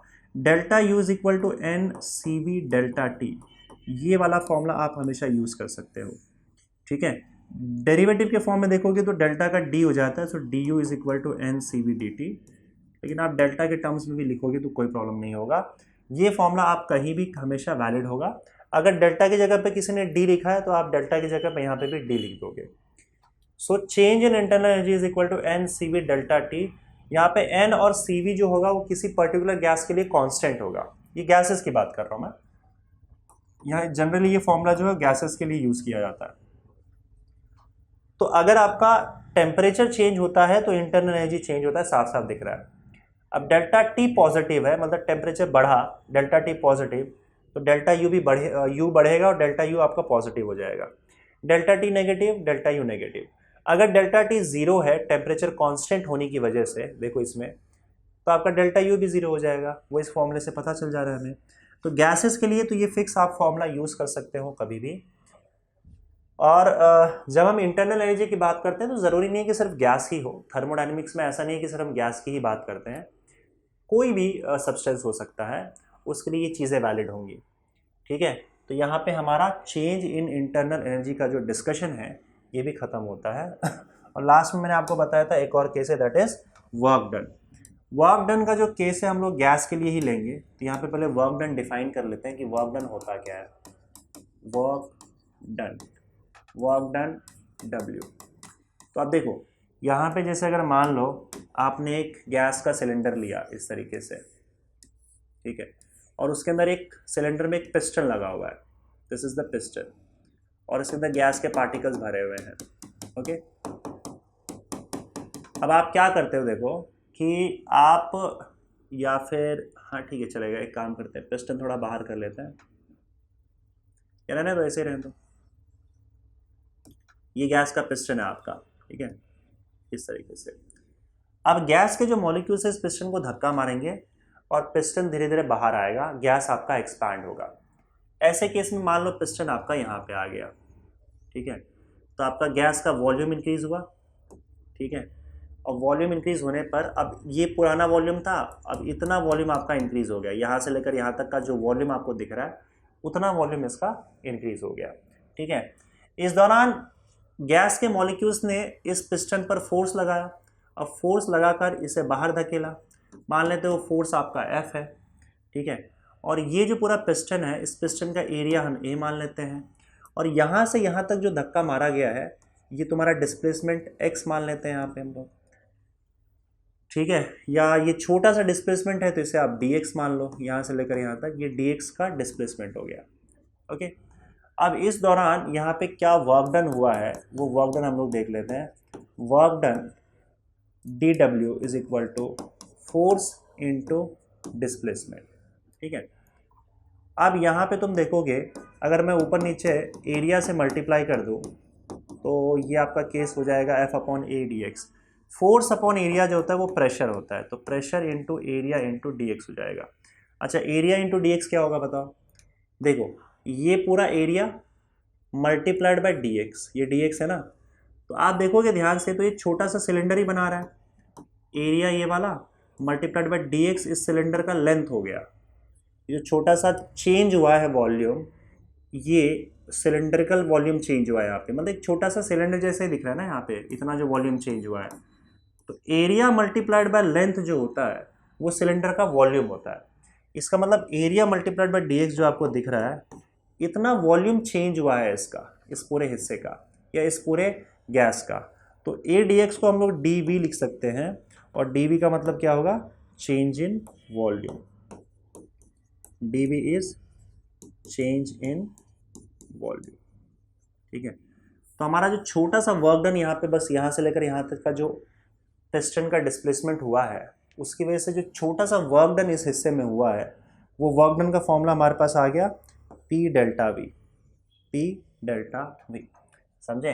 अब यहाँ पे देखो, अगर आप सपोज करो और ज़्यादा इसका एक्सपेंशन होता है, अगर मान लो ये बहुत छोटा सा वर्क डन था और ज़्यादा इसका एक्सपेंशन होता है, और इनिशियल वॉल्यूम अगर मैं V1 मान के चलता हूँ कि इनिशियली आपका गैस का वॉल्यूम क्या था, इनिशियल वॉल्यूम V1, और फाइनली गैस का वॉल्यूम बढ़ते बढ़ते बढ़ते बढ़ते, देखो गैस का वॉल्यूम बढ़ रहा है, इसका मतलब वर्क डन हो रहा है, पिस्टन पर फोर्स लगाया जा रहा है, फोर्स लगाए जाने की वजह से पिस्टन बाहर धकेला जा रहा है और उस पर वर्क डन हो रहा है। फाइनली आपका वॉल्यूम अगर V2 हो जाता है, ये गैस का फाइनल वॉल्यूम है। टेक्स्ट बुक में फाइनल वॉल्यूम को VF लिखा हुआ है, इनिशियल वॉल्यूम को VI लिखा हुआ है, लेकिन मुझे VI VF लिखने में उतना मज़ा नहीं आता है। V1 V2 मेरे लिए थोड़ा सा कन्वीनियंट होता है, तो टेक्स्ट बुक में हो सकता है आपको नोटेशन थोड़ा अलग मिले, VF और यहाँ पे VI लिखा हुआ मिले। मैं V1 V2 ही लेके चलता हूँ। टेम्परेचर के लिए भी T1 T2, प्रेशर के लिए भी P1 P2 लिखूंगा, तो मैं 1 2 लिखता हूँ। टेक्स्ट बुक में I और F का यूज़ किया हुआ है, और मैं जानता हूँ आप समझदार हो, समझ जाओगे, कोई इशू नहीं, आप भी ऐसा लिखोगे कोई प्रॉब्लम नहीं होगा।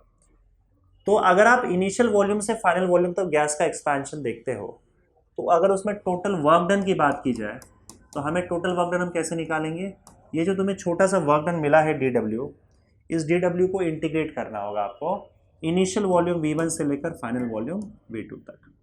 सो that is equal to integration from V1 to V2, और DW का वैल्यू क्या है, PdV, ये देख सकते हो यहाँ पे PdV।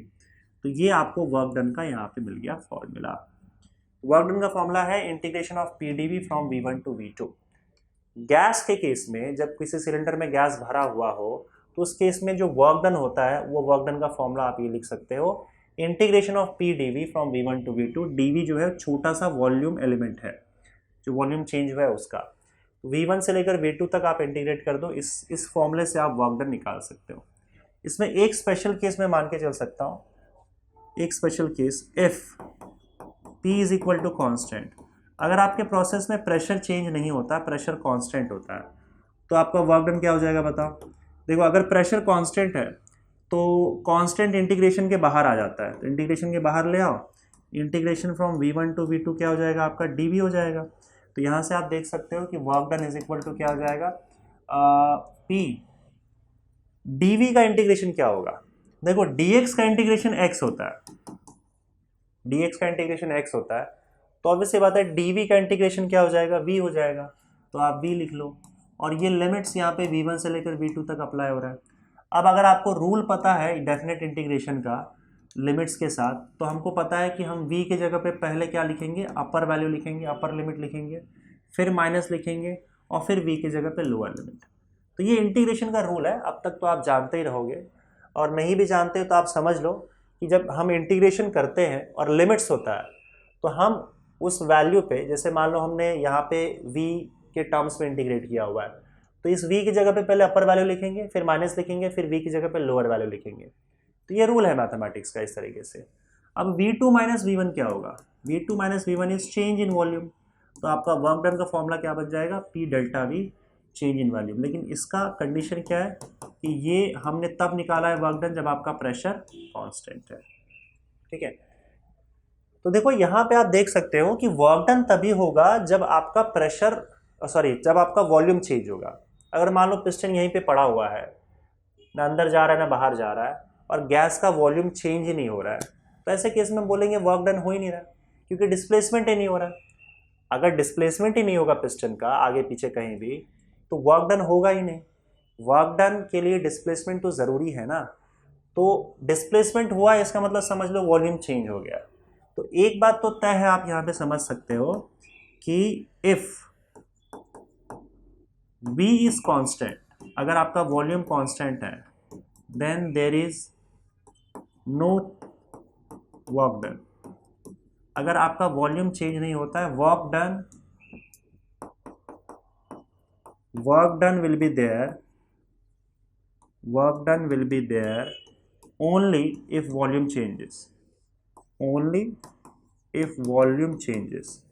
गैस का वॉल्यूम चेंज होगा तो ही वर्क डन की बात होगी, तो ही वर्क डन हुआ होगा। वॉल्यूम चेंज नहीं होगा तो वर्क डन नहीं होगा। समझ गए? तो यहाँ पे आप वर्क डन का साइन कन्वेंशन देख लेते हैं। वर्क डन के केस में भी साइन कन्वेंशन यहाँ पे चेक कर लेते हैं। Work done sign convention, sign convention, कब वर्क डन पॉजिटिव होगा, कब वर्क डन नेगेटिव होगा और कब वर्क डन जीरो होगा। तीन चीजें ही तो है यहाँ पे। तो सबसे पहला चीज देखो, if there is expansion, if there is expansion, expansion का मतलब होता है गैस एक्सपैंड हो रहा है।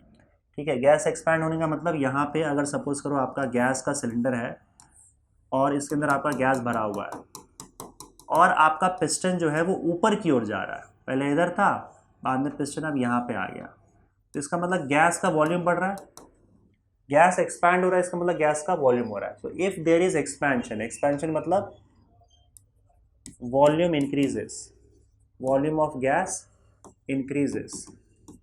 अगर ऐसा है तो यहाँ पे हम बोलते हैं क्या है, work is done by the gas, work is done by the gas. ये इंपॉर्टेंट है, ध्यान में रखना, work is done by the gas या फिर बाय द सिस्टम, सिस्टम लिख लो,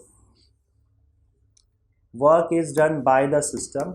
और जब सिस्टम वर्क करेगा, work is done by the system, ठीक है, जब सिस्टम वर्क करेगा तो ऐसे केस में हम क्या बोलेंगे, work is done by the system, कि work done is positive, work done is positive, work done positive है and W is greater than 0। समझ गए? तो वर्क डन पॉजिटिव कब होगा, एक्सपेंशन के केस में। गैस अगर एक्सपैंड हो रहा है तो खुद ही वर्क कर रहा है, वॉल्यूम इंक्रीज हो रहा है, वॉल्यूम इंक्रीज हो रहा है, वॉल्यूम इंक्रीजेज मतलब डेल्टा वी आपका क्या हो जाएगा, यहाँ पे लिख देता हूँ मैं, delta we will be greater than 0। तो हमें पता है कि वर्क डन का फॉर्मूला P डेल्टा वी अगर होता है तो डेल्टा वी पॉजिटिव रहा तो आपका वर्क डन भी क्या हो जाएगा, पॉजिटिव हो जाएगा। समझे? तो आप ये ध्यान रखना कि अगर एक्सपेंशन हो रहा है, गैस एक्सपैंड हो रहा है, तो गैस खुद ही वर्क कर रहा है, पिस्टन को मार रहा है, अपने मॉलिक्यूल्स जो गैस के हैं वो पिस्टन को मार रहा है, पिस्टन को धकेल रहा है। इस प्रोसेस में उसकी एनर्जी ज़रूर चली जाती है, उसकी एनर्जी कम होने लग जाती है, लेकिन वो जो आपका वॉल्यूम है वो वॉल्यूम इंक्रीज हो रहा है, डेल्टा भी पॉजिटिव हो जाएगा वॉल्यूम इंक्रीज होने की वजह से। तो हम बोलेंगे वर्क डन पॉजिटिव है। तो जब वर्क डन गैस करेगा, खुद ही पिस्टन को धकेलेगा, एक्सपैंड होगा, तो ऐसे केस में आपका वर्क डन पॉजिटिव हो जाएगा। समझ गए? सेकेंड केस देखते हैं यहाँ पे। सेकेंड केस आपका क्या होगा, if there is compression, if there is compression. तो कॉम्प्रेशन मतलब इसको तो ऊपर, ये ऊपर एक्सपैंड हो रहा है, कॉम्प्रेशन के केस में क्या होगा, ये नीचे जाएगा। मान लो ये आपका इनिशियल कंडीशन था, यहाँ पे आपका पूरा गैस था और किसी ने क्या किया, बाहर से फोर्स लगाया और फोर्स लगाने के बाद इसका वॉल्यूम डिक्रीज कर दिया और अब इतना हो गया बस। समझे?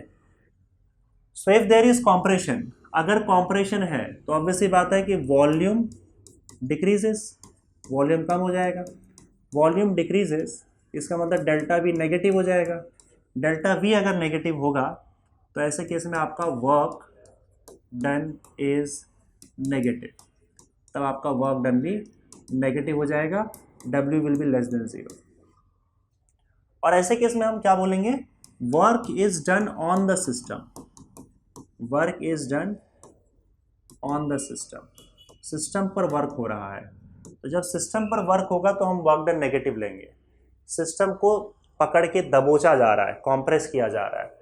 तो जब कॉम्प्रेस किया जाता है तो इसका मतलब सिस्टम पर सराउंडिंग वर्क कर रहा है, work is done on the system by surrounding. तो इस बार सराउंडिंग वर्क डन कर रहा है, ऐसे केस में आपका वर्क डन जो होगा वो नेगेटिव हो जाएगा। अगर सिस्टम खुद वर्क करेगा वर्क डन पॉजिटिव, अगर सिस्टम पर वर्क हो रहा है बाहर से तो वर्क डन नेगेटिव। और नेगेटिव वर्क डन के केस में आपका वॉल्यूम कम होता है क्योंकि सिस्टम को दबाया जाता है और सिस्टम कॉम्प्रेस होता है।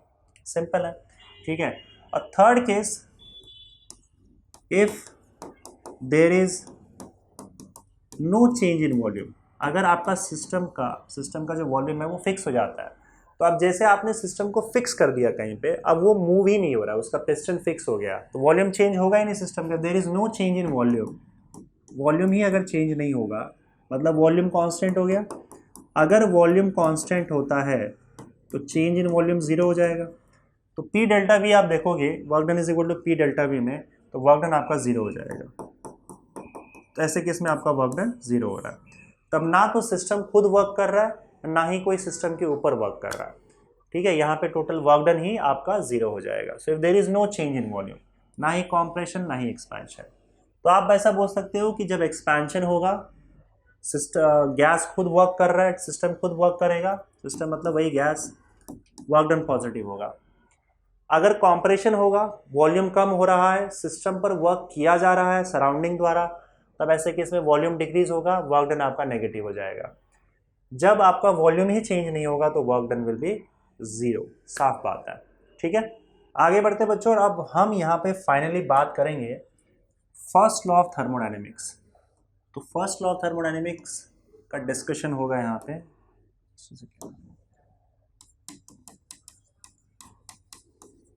First law of thermodynamics. तो फर्स्ट लॉ ऑफ थर्मोडायनेमिक्स का एक मैथमेटिकल इक्वेशन है, वो मैथमेटिकल इक्वेशन तक हम पहुंचने की कोशिश करेंगे। उसको डिराइव एक हिसाब से आप बोल सकते हो, डेड्यूस या डिराइव करने की कोशिश कर रहे हैं यहाँ पे। तो देखो कैसा है कि अगर मान लो आपके पास एक सिस्टम है, जैसे फॉर एग्जांपल अगर मुझे उस सिस्टम का इंटरनल एनर्जी चेंज करना है, तो there are two veg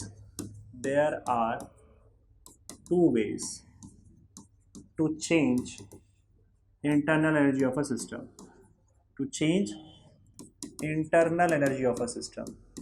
internal energy अगर आपको चेंज करना है सिस्टम का, तो इसके दो तरीके हैं, और उस दोनों तरीके पर हम लोग गौर करते हैं, और उस दोनों तरीके के बाद ही हमारा फर्स्ट लॉ ऑफ थर्मोडायनेमिक्स आ जाएगा। तो सबसे पहला यहाँ पे तरीका है बाय हीटिंग। सिंपल सी बात है, आप हीट करो बाय हीटिंग, सिर्फ हीट करना और कुछ नहीं करना है। अगर आप हीट करते हो तो आपका इंटरनल एनर्जी चेंज जाएगा। हीटिंग करते समय आपको इस बात का ध्यान रखना है that volume remains constant, volume remains constant. और जब वॉल्यूम कांस्टेंट होता है तो आपको पता है वर्क डन नहीं होता है, ये हमने देखा था ना अभी।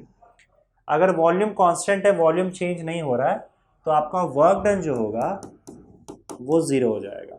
ठीक है, और आप हीट करो तो यहाँ पे आप देख सकते हो कि आपके पास मान लो एक पिस्टन है। अब आपके टेक्स्ट बुक में ये जो सिलेंडर का डायग्राम है ये ऐसा उल्टा बनाया हुआ है, तो आप कैसे बना सकते हो उससे फ़र्क नहीं पड़ता है। मैं एक काम करता हूँ, वैसे बना देता हूँ जैसा आपकी बुक में बनाया हुआ है। तो मान लो आपके पास एक सिलेंडर है और इस सिलेंडर में आपने गैस भर रखा है। ठीक है, ये आपका गैस भर रखा है। तो आपका मान लो टेम्परेचर T1 है।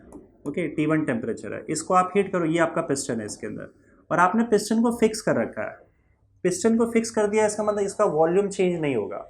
वॉल्यूम चेंज नहीं होगा, ऐसे केस में अगर आप इसको हीट करते हो, जो भी अमाउंट ऑफ हीट आप क्यू दे रहे हो इसे, ये पूरा का पूरा क्यू जो है वो इसके इंटरनल एनर्जी को चेंज कर देगा, समझे। और फाइनली इंटरनल एनर्जी चेंज हो रहा है तो इसका मतलब टेम्परेचर चेंज हो जाएगा।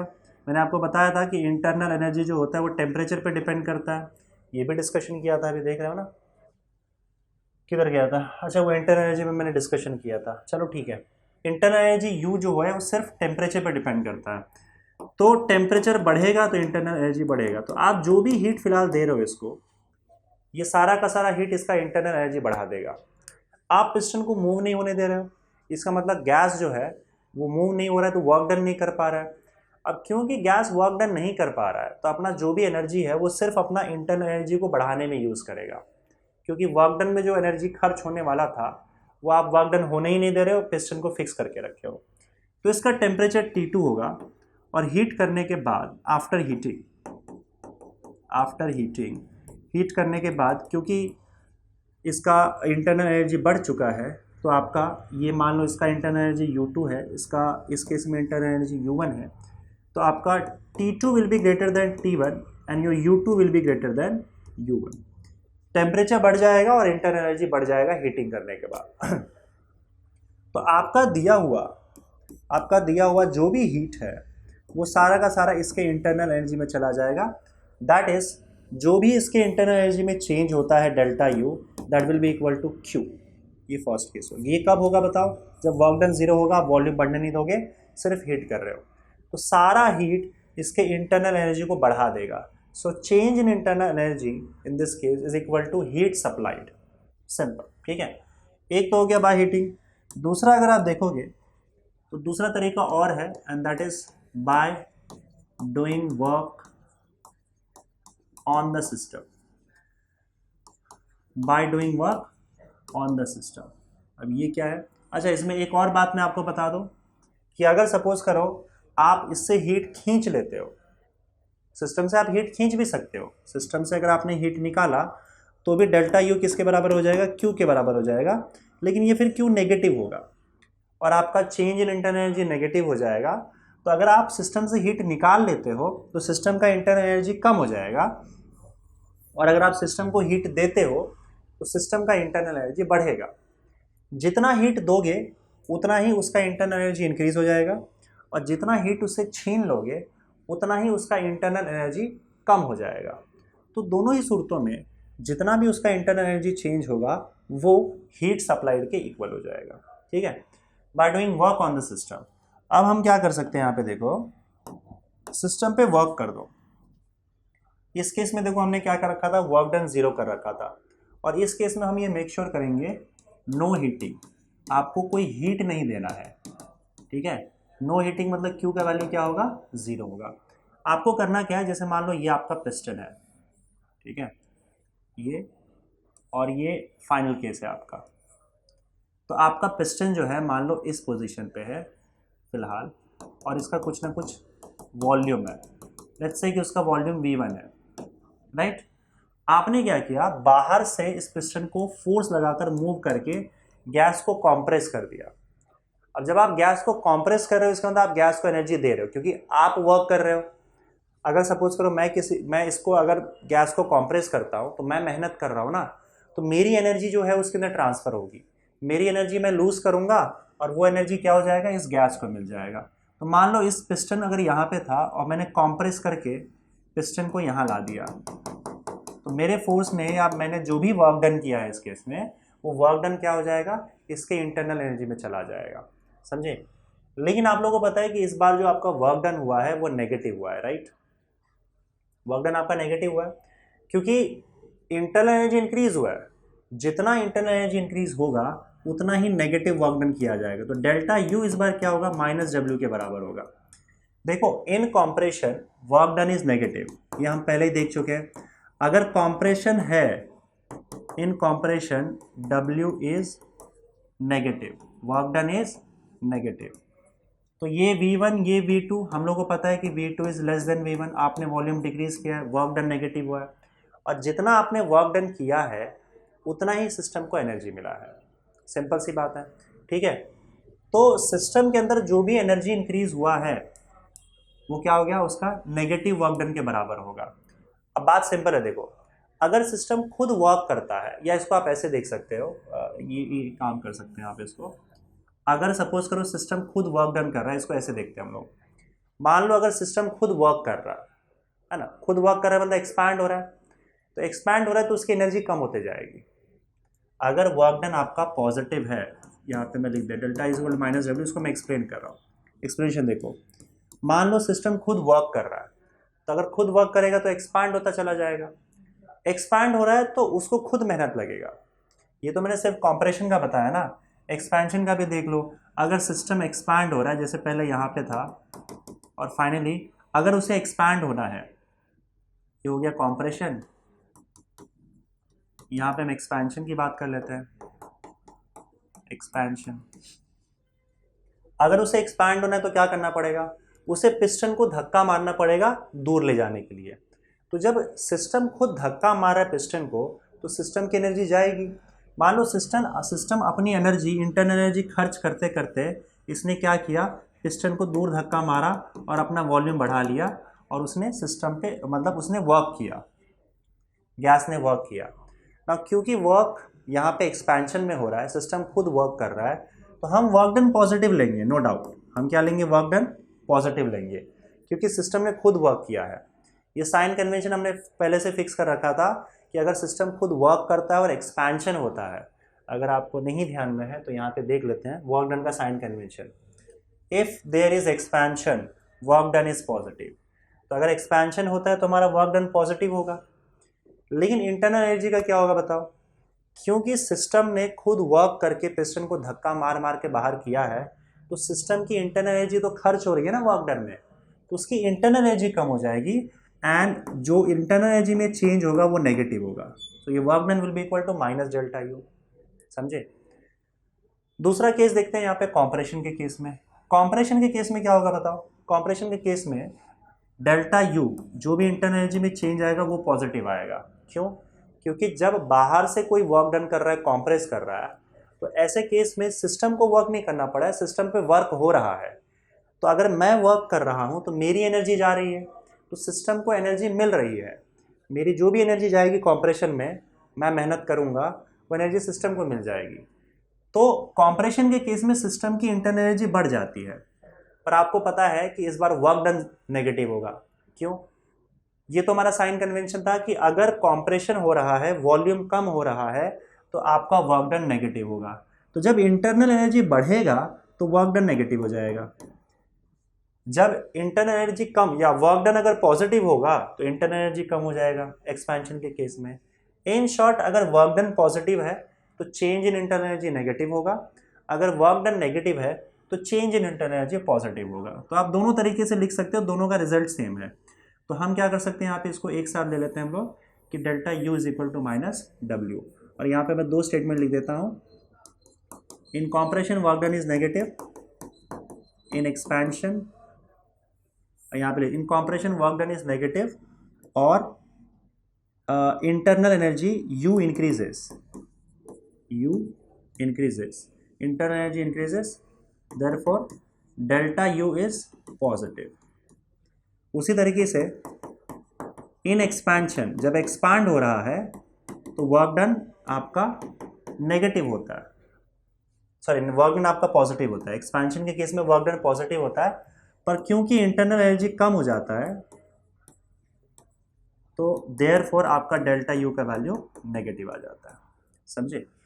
इन शॉर्ट, अगर आप वर्क डन करके इंटरनल एनर्जी बढ़ा रहे हो, चाहे कॉम्प्रेशन हो एक्सपेंशन हो, तो आपका डेल्टा यू का वैल्यू माइनस डब्ल्यू के इक्वल होगा। क्योंकि देखो, एक पॉजिटिव होता है तो दूसरा नेगेटिव हो जाता है, हमने चेक कर लिया यहाँ पे। तो अगर सिंपल सी बात है कि अगर आपको अपने सिस्टम का इंटरनल एनर्जी चेंज करना है तो आप दो तरीके से कर सकते हो। या तो आप हीट करो और यहाँ पे वर्क डन करने नहीं देना गैस को, गैस का वॉल्यूम चेंज नहीं होना चाहिए, तो गैस का वॉल्यूम चेंज नहीं होना चाहिए, आप हीट करो। जो भी आप हीट दोगे वो उसका इंटरनल एनर्जी चेंज कर देगा। या फिर आप वर्क डन करो। समझे? आप उसको हीट मत करो, हीट बिल्कुल भी मत दो, सिर्फ वर्क डन करके। अगर आप कॉम्प्रेस करोगे तो इंटरनल एनर्जी इंक्रीज हो जाएगा, अगर आप उसको एक्सपैंड होने दोगे तो उसका इंटरनल एनर्जी कम होने लगेगा। इन शॉर्ट, डेल्टा यू जो है माइनस डब्ल्यू के बराबर हो जाएगा। इन जनरल, आगे बढ़ता हूं मैं, इन जनरल ऐसा भी किया जा सकता है, in general both ways can be applied, दोनों तरीका यूज किया जा सकता है। मतलब हीटिंग प्लस डूइंग वर्क। अगर आप हीट भी कर रहे हो और सिस्टम वर्क भी कर रहा है, या सिस्टम पे वर्क भी हो रहा है, दोनों तरीके से हीटिंग भी हो रही है, सिस्टम पे वर्क भी हो रहा है, तब क्या होगा बताओ? इसका मतलब साफ है कि आपका सिस्टम जो है वो एक्सपैंड या कॉम्प्रेस भी हो रहा है और साथ ही साथ वर्क डन भी हो रहा है, और सॉरी हीट भी हो रहा है। दोनों चीज़ें हो रही हैं, वॉल्यूम भी इंक्रीज हो रहा है, वर्क डन भी हो रहा है। वॉल्यूम इंक्रीज डिक्रीज दोनों हो सकता है, हीट अंदर जा भी सकता है, बाहर भी आ सकता है, दोनों प्रोसेस हो सकता है। कहने का मतलब ये है कि हीटिंग और वर्क डन दोनों हो रहा है ना। दो तरीके से हम वर्क डन इंटरनल एनर्जी को चेंज कर सकते थे, वर्क करके और हीटिंग करके। अगर दोनों आप एक साथ करोगे तो दोनों वैलिड होगा। तब क्या होगा बताओ? तब डेल्टा यू का वैल्यू क्या हो जाएगा? डेल्टा यू का वैल्यू हीटिंग कर रहे हो इसके वजह से क्यू होगा, डेल्टा यू का वैल्यू हीटिंग करने की वजह से क्यू होता है और वर्क डन करने की वजह से माइनस डब्ल्यू होता है। तब दोनों होगा, यहाँ पे हीटिंग करने की वजह से क्यू होगा और वर्क डन करने की वजह से माइनस डब्ल्यू होगा। तो आपका डेल्टा यू का value Q plus minus W हो जाएगा या Q माइनस डब्ल्यू हो जाएगा। और ये जो इक्वेशन आपका तैयार हुआ है, this is what we call first law of thermodynamics. First law of thermodynamics, समझे? तो फर्स्ट लॉ ऑफ थर्मोडायनेमिक्स क्या कहता है कि अगर आपका सिस्टम का इंटर एनर्जी चेंज होगा तो वो कैसे होगा? आपने जितना हीट किया है, देखो इसका मीनिंग समझ लो अच्छे से इस स्टेटमेंट का, इसके बाद हम इसको रीअरेंज करके दूसरा स्टेटमेंट लेंगे, उसका भी मीनिंग समझते हैं। Delta U is equal to Q minus W, मतलब change in internal energy system का जो होता है वो हीट सप्लाइड और वर्क डन का डिफरेंस होता है। एक तो आप ऐसे बोल सकते हो इसको स्टेटमेंट में। दूसरा आप क्या बोल सकते हो कि जो भी सिस्टम का इंटरनल एनर्जी चेंज हो रहा है वो कैसे हो रहा है? आपने जो हीट दिया है सिस्टम को, उस हीट में से वो W amount of work done कर लेगा, मतलब सिस्टम जो है W amount of work done जो है उसमें से यूज़ कर लेगा। अब बाकी बचा हुआ जो हीट होगा, आपने मान लो Q अमाउंट ऑफ एनर्जी दिया सिस्टम को, उसमें से उसने W यूज़ कर लिया, किस में यूज़ किया? वर्क डन करने में। तो जो बचा हुआ एनर्जी है वो इंटरनल एनर्जी में चला जाएगा और उतना इंटरनल एनर्जी इंक्रीज हो जाएगा। साफ बात है। जैसे आपने सिस्टम को 100 जूल ऑफ एनर्जी दी है, तो 100 जूल ऑफ एनर्जी में से वो क्या करेगा? मान लेते हैं कि 20 जूल ऑफ एनर्जी उसने वर्क डन में ख़त्म कर दिया। तो मुझे बताओ क्या बचा कितना? 100 माइनस 20 80 बचा, मतलब Q माइनस डब्ल्यू बच गया। जो बचा हुआ 80 जूल है वो उसके इंटरनल एनर्जी को बढ़ा देगा। सिंपल सा मतलब है इसका। तो delta U is equal to Q minus W. एक बात यहाँ पे ध्यान रखना कि आपका हीटिंग जो होता है वो आप हीट कर भी सकते हो और इससे हीट छीन भी सकते हो। वर्क डन पॉजिटिव भी हो सकता है, नेगेटिव भी हो सकता है, इंटरनल एनर्जी इंक्रीज भी हो सकता है, डिक्रीज भी हो सकता है। तो ये बात ध्यान रखना कि जब भी आप ये इक्वेशन यूज करते हो फर्स्ट लॉ ऑफ थर्मोडायनेमिक्स, तो आपको साइन कन्वेंशन का ध्यान रखना होता है और तीनों का साइन कन्वेंशन का ध्यान रखना होता है। इसलिए हमने पहले ही तीनों के साइन कन्वेंशन के बारे में बात कर ली थी कि कब कौन सा नेगेटिव होगा और कब कौन सा पॉजिटिव होगा, समझे? तो यहाँ पे अब देखो कि ये आपका फर्स्ट लॉ ऑफ थर्मोडायनेमिक्स का मतलब बनता है। अगर हम इसे रीअरेंज करें और W को यहाँ भेज दें तो Q इज इक्वल टू क्या हो जाएगा? Q is equal to delta U plus W हो जाएगा। अब इसका मतलब क्या है कि आप जो भी हीट सप्लाई कर रहे हो या जो भी एनर्जी सप्लाई कर रहे हो सिस्टम को, वो उसको दो पार्ट में यूज करता है। वो कुछ अमाउंट ऑफ हीट अपने वर्क डन के लिए यूज करता है, गैस एक्सपेंशन के लिए, बाकी बचा हुआ हीट जो है वो इंटरनल एनर्जी में यूज करता है। तो बात वही हो गई है, बस थोड़ा सा घुमा के हम बोल रहे हैं, एक ही बात है। सिस्टम को आप जो भी हीट दोगे उसमें से कुछ अमाउंट ऑफ हीट वो वर्क डन के लिए यूज करेगा और बाकी बचा हुआ हीट वो अपने इंटरनल एनर्जी को बढ़ाने के लिए यूज करेगा। यही आपका फर्स्ट लॉ ऑफ थर्मोडायनेमिक्स है। और इसमें से कोई भी हीट ना तो गायब होगा, ना सिस्टम में छूट जाएगा, ना डिस्ट्रॉय होगा, और ना ही सिस्टम में अपने आप कोई हीट क्रिएट होगा। बस आपने जो हीट दिया है वही हीट दोनों में डिस्ट्रीब्यूट हो जाएगा, इंटरनल एनर्जी को चेंज करने में, वर्क डन में। मतलब यहाँ पे कोई नया हीट, कोई नया एनर्जी पैदा नहीं हो रहा है और ना ही कोई एनर्जी कहीं से गायब हो जा रहा है, समझे? तो एक हिसाब से ऐसा बोला जाता है कि आपका जो फर्स्ट लॉ है ये principle of conservation of energy के अकॉर्डिंग चलता है ना? तो फर्स्ट लॉ ऑफ थर्मोडायनेमिक्स हम लिख सकते हैं first law of thermodynamics is in accordance with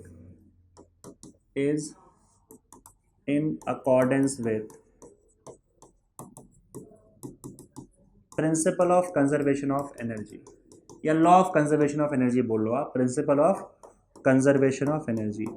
मतलब ये कि आपका फर्स्ट लॉ ऑफ थर्मोडायनेमिक्स जो है वो principle of conservation of energy को ही दर्शाता है कि जो हीट दिया है वही हीट बाकी दो में डिस्ट्रीब्यूट हो रहा है, ना कोई नया एनर्जी बन रहा है यहाँ पे और ना ही कोई एनर्जी कहीं गायब हो रहा है या फिर इस दुनिया से निकल जा रहा है या ख़त्म हो जा रहा है, बल्कि जितनी एनर्जी है उतनी ही एनर्जी बाकी में डिस्ट्रीब्यूट हुई है, एनर्जी उतनी ही है जितनी पहले थी। तो ये लॉ तो हमने पढ़ा था कहाँ पे? Principle of conservation of energy में। तो एक हिसाब से फर्स्ट लॉ ऑफ थर्मोडायनेमिक्स आपके principle of conservation of energy को ही दर्शाता है और उसी को दिखाता है, समझ गए? So this was first law of thermodynamics. Delta U is equal to Q minus W बोल सकते हो या फिर Q is equal to delta U plus W, दोनों एक ही बात है, हमने बस यहाँ से वहाँ पे उसको रीअरेंज कर दिया सारे टर्म्स को। ठीक है, क्लियर है? इसके 2-3 एग्जाम्पल देख लेते हैं आप, तो आपको और ज़्यादा बेटर समझ में आएगा। जैसे मान लो आपके पास सिस्टम है, ठीक है, ये पहला केस है, यहाँ पे आपके पास सिस्टम है, ठीक है। तो इसको हमने क्या किया, मैं टेक्स्ट बुक का ही एग्जाम्पल ले लेता हूँ। इस सिस्टम को मैंने यहाँ पे लिखा, system is given 200 joule heat and, क्या डालता हूँ, system does 100 joule work done, 100 joule work done. तो find change in internal energy, change in internal energy, ऐसा कुछ रहा तो देखो यहाँ पे क्या देके रखा हुआ है, ये आपका सिस्टम है। इस सिस्टम पर यहाँ पे देखो, ध्यान से पढ़ना इस चीज़ को, सिस्टम को 200 जूल का हीट मिला है। अगर 200 जूल का हीट मिला है तो आपका हीट का वैल्यू पॉजिटिव होगा, क्योंकि आपको इस सिस्टम को हीट मिल रहा है, ये एनर्जी मिल रहा है, सिस्टम का एनर्जी बढ़ेगा।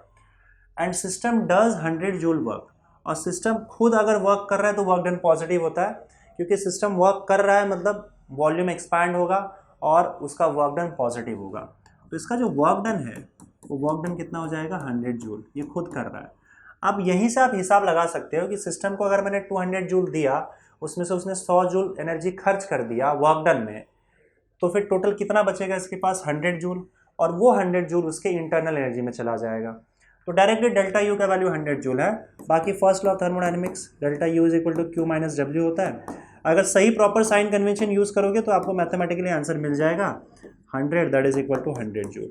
तो 100 जूल से इसका इंटरनल एनर्जी इंक्रीज हो जाता है, क्योंकि ये पॉजिटिव आया है, इसका मतलब यू इंक्रीजेज, इसका इंटरनल एनर्जी इंक्रीज होता है बाय 100 जूल। समझ गए?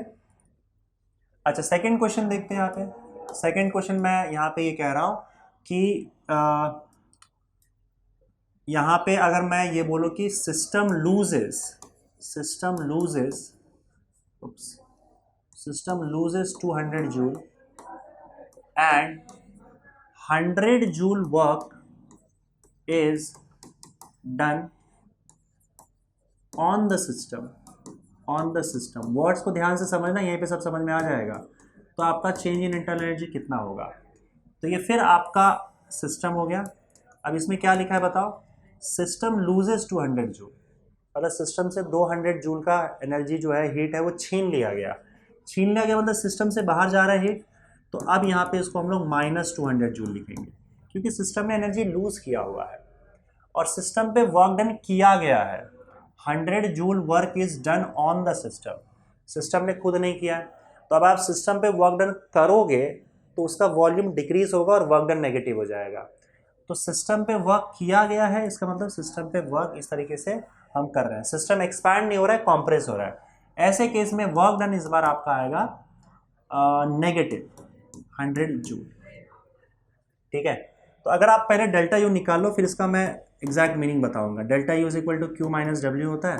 क्यू का वैल्यू कितना है, -200, और माइनस, देखो माइनस है और उसके बाद इसका भी माइनस आएगा 100, तो कितना हो जाएगा बताओ, -200 + 100, तो ये कितना हो जाएगा, -100 जूल। तो ये क्योंकि नेगेटिव है इस बार डेल्टा यू, ठीक है, this is negative, so therefore you decreases, internal energy इसका डिक्रीज हो रहा है, डिक्रीजेस बाय 100 जूल।